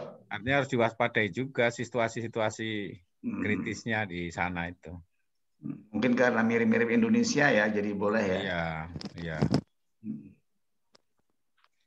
Mesir itu kayak karakternya kayak orang Indonesia. Di kampung-kampung Mesir itu nggak percaya ada COVID itu. Ini kan lagi nunggu anak-anak yang masuk MAPK ini, pengumuman kan tanggal 16 nih. Sementara Madrasah Aliyah belum penerimaan mungkin sebagian ya. Nah, dia yang ini mau disalurkan ke Mesir aja, yang ma'had itu. Agak lama berarti di sana nanti. Agak lama itu berarti. Ya, karena ma'had itu kalau dia mustawanya jadi ya berarti menyelesaikan SMP dulu, kemudian aliyah baru masuk kuliah itu. Tapi tetap maksimal 3 tahun katanya. Ya, berarti kan nanti tahdid mustawanya itu di kelas berapa kan? Iya, betul. Dia proses paling panjang 3 tahun, kemudian kalau bisa akselerasi bisa setahun aja ya? Iya. Itu berarti kan bisa mustawa 3 kali ya, mustawa 3. Oh iya, disesuaikan ya. Iya. Cuman di ma'had itu lebih sulit daripada di kuliah. Karena di ma'had itu ada pelajaran fisika dengan bahasa Arab. Kalau di kuliah kan nggak ada bahasa fisika dengan bahasa Arab kan nggak ada, jadi lebih ringan. Ini yang yang rencana digarap ini tamatan MTS. Oh. Ya, yang sudah nahunya sudah bagus lah. Iya. Iya. Yang berat itu kan tidak familiar kan pelajaran fisika dengan bahasa Arab kan tidak familiar. Ya, umumnya ya. Ya, pelajaran biologi dengan bahasa Arab kan nggak familiar itu istilah-istilahnya.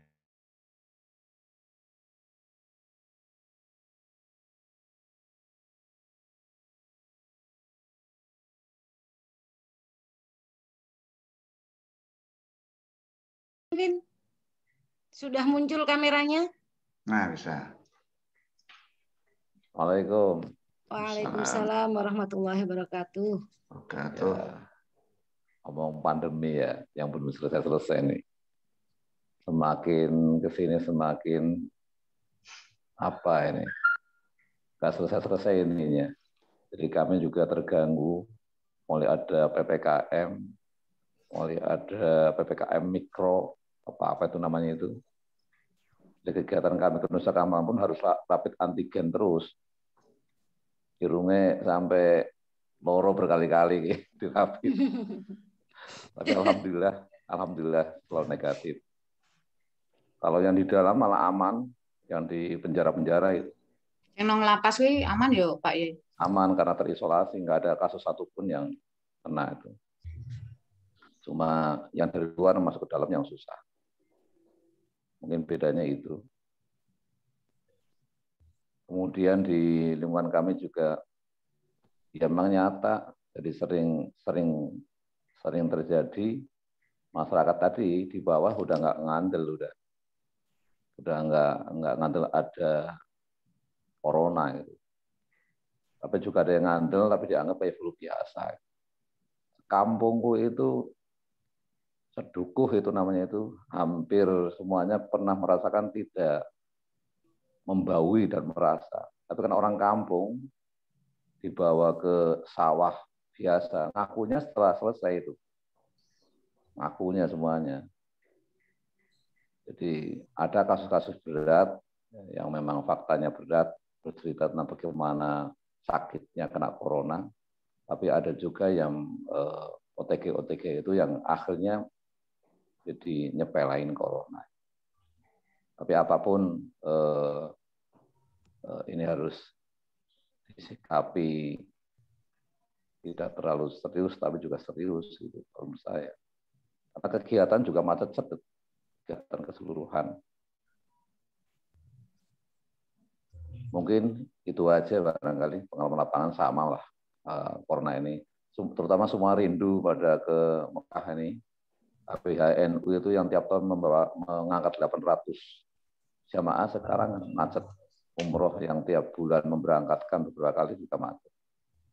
Banyak jamaah yang sudah kangen. Apalagi yang sudah manasik kemarin itu. Kasihan betul. Yang kangen jamaahnya apa pembimbingnya itu? Loro-lorone. Loro-lorone. Niku PHU-ne anyar nggih Pak Yai Subhan yang Pak ini ku nggih. Enggak, PLT saja belum. PLT masih PLT. PLT. Iya. Siapa itu?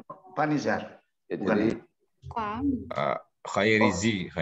Pak Nizar kan sekjen. Sekjen Pak Nizar, Pak Khairizi. Kok teko Pak Yai Subhan yo jane yo.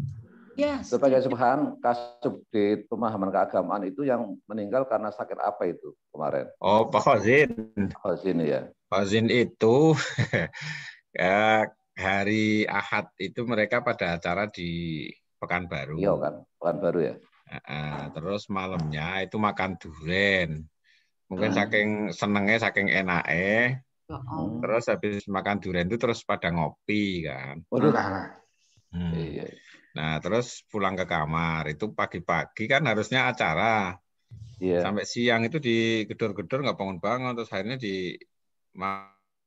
sama hotelnya dibuka kan, pintunya sudah koma, dalam kondisi koma. Terus ya sudah lah, ada pendarahan dan lain sebagainya. Terus dibawa ke rumah sakit. Masih muda itu kan, ketemu saya dulu di 56, 57 lah. 56 ya. Kasubdit baru itu ya. Enggak, dia Kasubditnya sudah lama, cuman tukeran saja. Dulu kan di situ Azizah, putrinya Kiai Ma'ruf kan dulu di situ. Oh iya. Azizah ya. Bina PKI ya. Iya. Dia sebenarnya ahlinya itu di Tabru'iyat dia itu dari awalnya. Oh, iya. Orang sini tetangga saya di Purworejo. Di Purworejo. Purworejo dulu mondoknya di Pelausan. Banyak. Gimana kayaknya juga informasi jenengan itu umroh tutup lagi gitu. Kemarin kayaknya udah mau buka-buka gitu. Sudah buka 1 November sampai 2 Februari. Ya. Terus tanggal 3 Februari itu di suspend. Suspend 20 negara, kemudian penerbangan internasional itu mestinya mau dibuka tanggal 31 Maret ini, tapi ditunda menjadi 17 Mei. 17 Mei itu sudah 5 Syawal. Kira-kira gitu. Nah, kalau 5 Syawal kita baru mulai persiapan ya paling ya sedikit saja yang bisa berangkat gitu. Tapi ketat ya standar kesehatannya ya.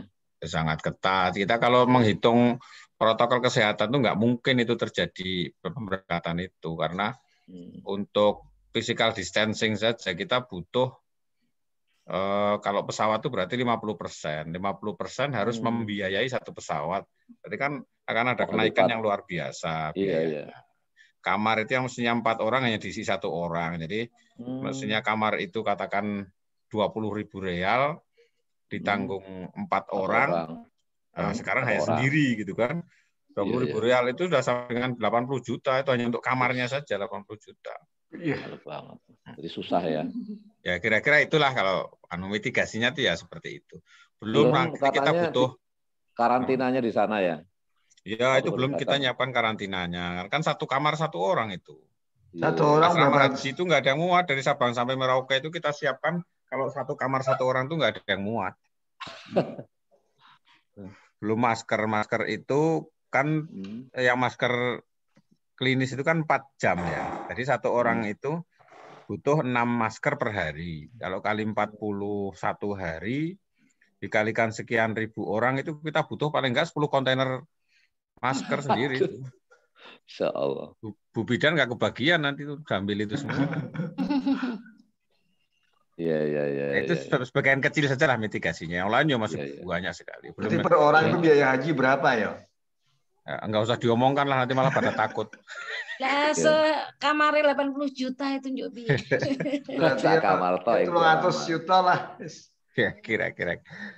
Punya uang 500 sebenarnya ya bukan soal biaya lah, tapi sebenarnya ya karena banyak sekali ya. Biaya itu kan nanti kalau ditawarkan ya banyak juga yang mau lah gitu. Iya. Insyaallah. Gimana? Apakah masih kita teruskan atau kita selesaikan dulu? Jangan diselesaikan, nanti nggak kangen lagi kan. Kita nanti lain waktu. Iya, kita sambung lain waktu. Karena berhubung sudah malam dan peserta kita juga sudah semakin merotoli. Dari 800 orang tinggal 11 orang sekarang ya. Lah tiba-tiba waktu kuntong Jamaah protol ini, yang protol ini kok di foto aja yang protol ini. Nah ini. Tadi puncaknya berapa pesertanya, Jang? Puncaknya sampai 21. Lebih kayaknya. Oh iya. 21 kayaknya. Nah, yang lain itu mundur alon-alon itu. Iya, tapi memang kekurangannya pada pertemuan kali ini adalah kemarin memang kurang panjang promosinya, nggih. Jadi kita maklumi saja. Malam-malam. Dan semoga pertemuan yang akan datang ada pemateri yang kerso berbicara yang menarik perhatian banyak orang sehingga peserta kita lebih banyak hingga makin meriah. Nggih. Amin. Itu ada Pak Agung sama Pak Heru tadi. Ya, nanti kita buatkan Google Form, nanti minta tolong pada yang MAPK untuk menodongkan mereka. Setuju. MAPK itu sumbernya banyak banget loh itu. Para narasumber. Semua narasumber itu. Semua narasumber, setuju. Gus Kuri itu, saya udah lama nggak ke Minggir nih, Gus Kuri. Saya pengen kangen sama Gus Kuri ini. Kalau itu sama Pak Agung tadi. Iya. Kalau mau ke Minggir gampang kok, asal jangan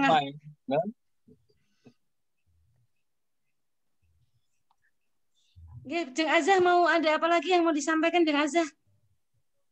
Mungkin cukup atau ya sudah nanti mengalir. Main teko seru-seruan yang penting ketemu apa itu bar nganu banser kuwi paling. Deng Erna yo rungono suarane jane. Bar nyebrang Nusa Kambangan. Pak Suwiryanto malah diantar oleh besok nyebrang lagi Rabu Kamis dengan BNPT. Nah, apa sosialisasi kan? Iya biasa, santrinya kan yang one man sel, satu orang. Malah karena corona itu, tapi mati kelaparan itu. Mas Gusara. Azah kenal Pak Nur Wahid enggak? Nur Wahid. Sedulur anu lho sing kemusuh ki lho. Oh, nggih. Nah, itu kan anu kepalanya BNPT kuwi. Hah? Nur Wahid. Putrane Mas As, Pak As. Pak As. Iya. Heeh, kenapa? Ayo kepalanya BNPT kuwi. Oh, nggih. Pernah dengar pokoknya di inilah.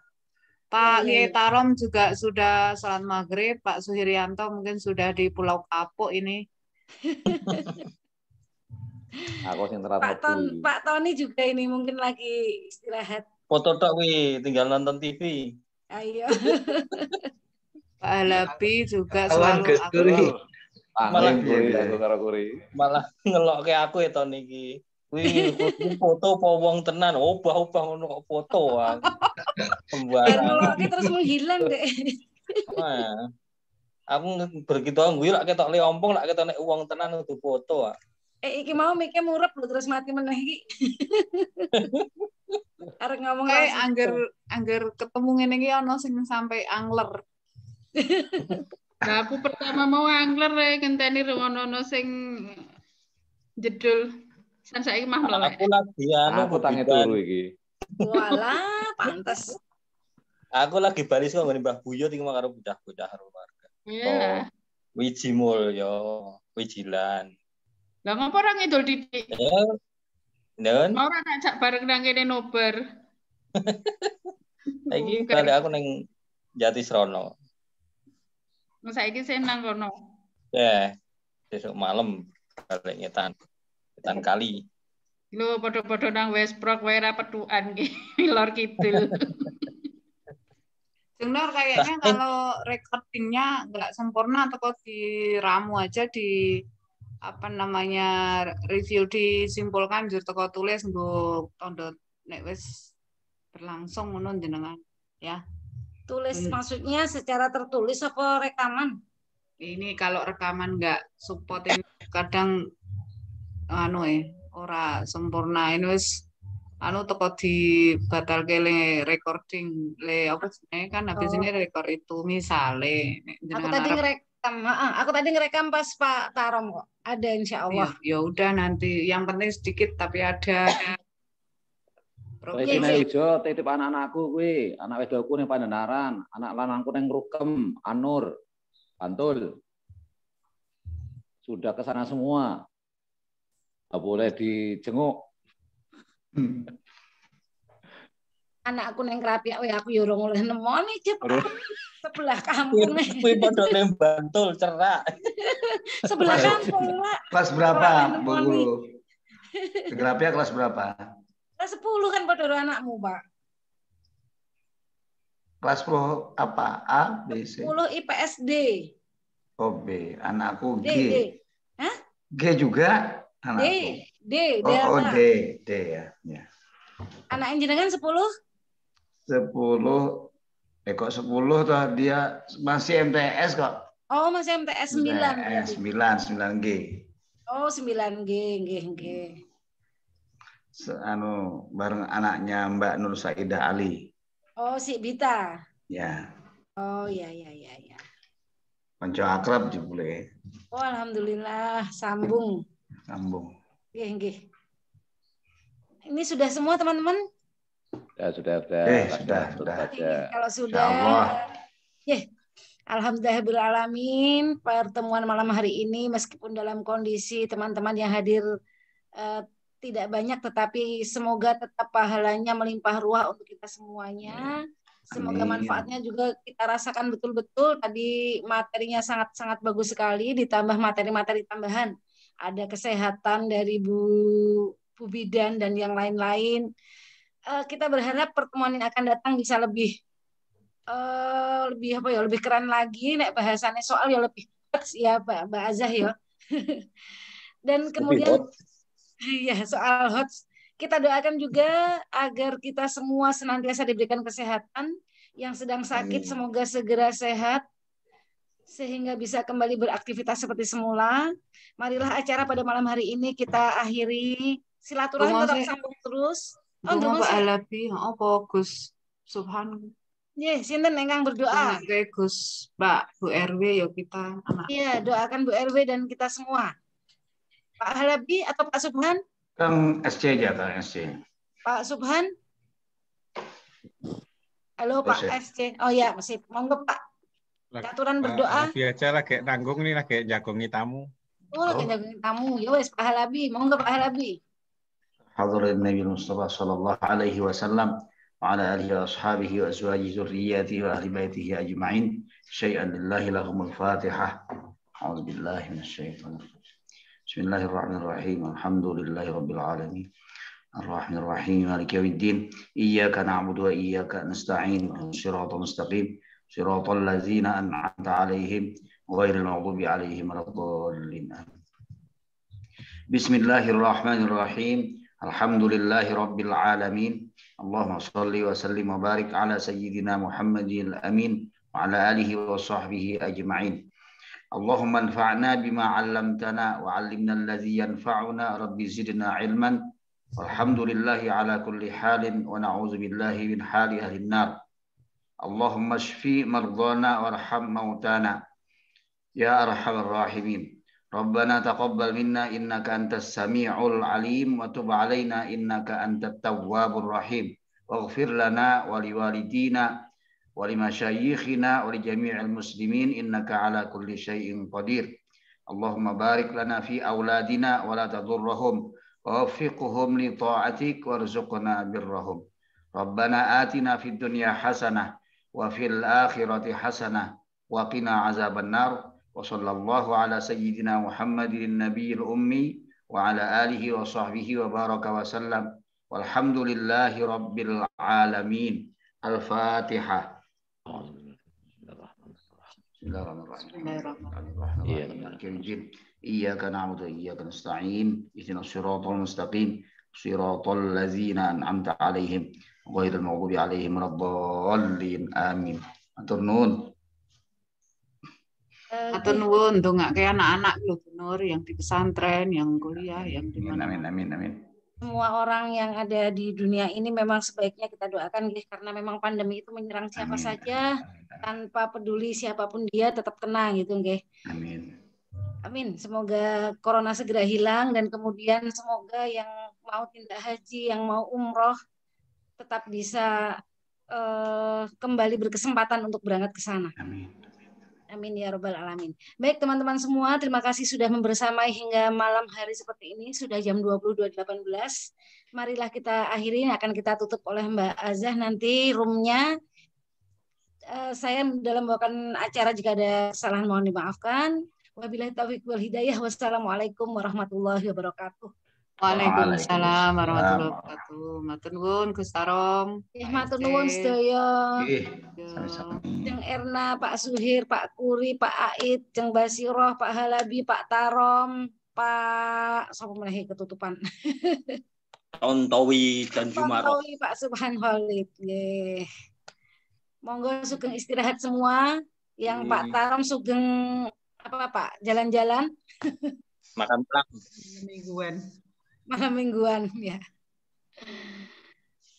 Aku mau sore nangone iki dule Jeng Erna. Nggih, pamit dulu nggih. Assalamualaikum. Waalaikumsalam warahmatullahi wabarakatuh. Mohon izin ditutup nggih Jeng Erna matur nuwun. Siap. Matur nuwun ke Mas Halabi. Nggih. Nggih.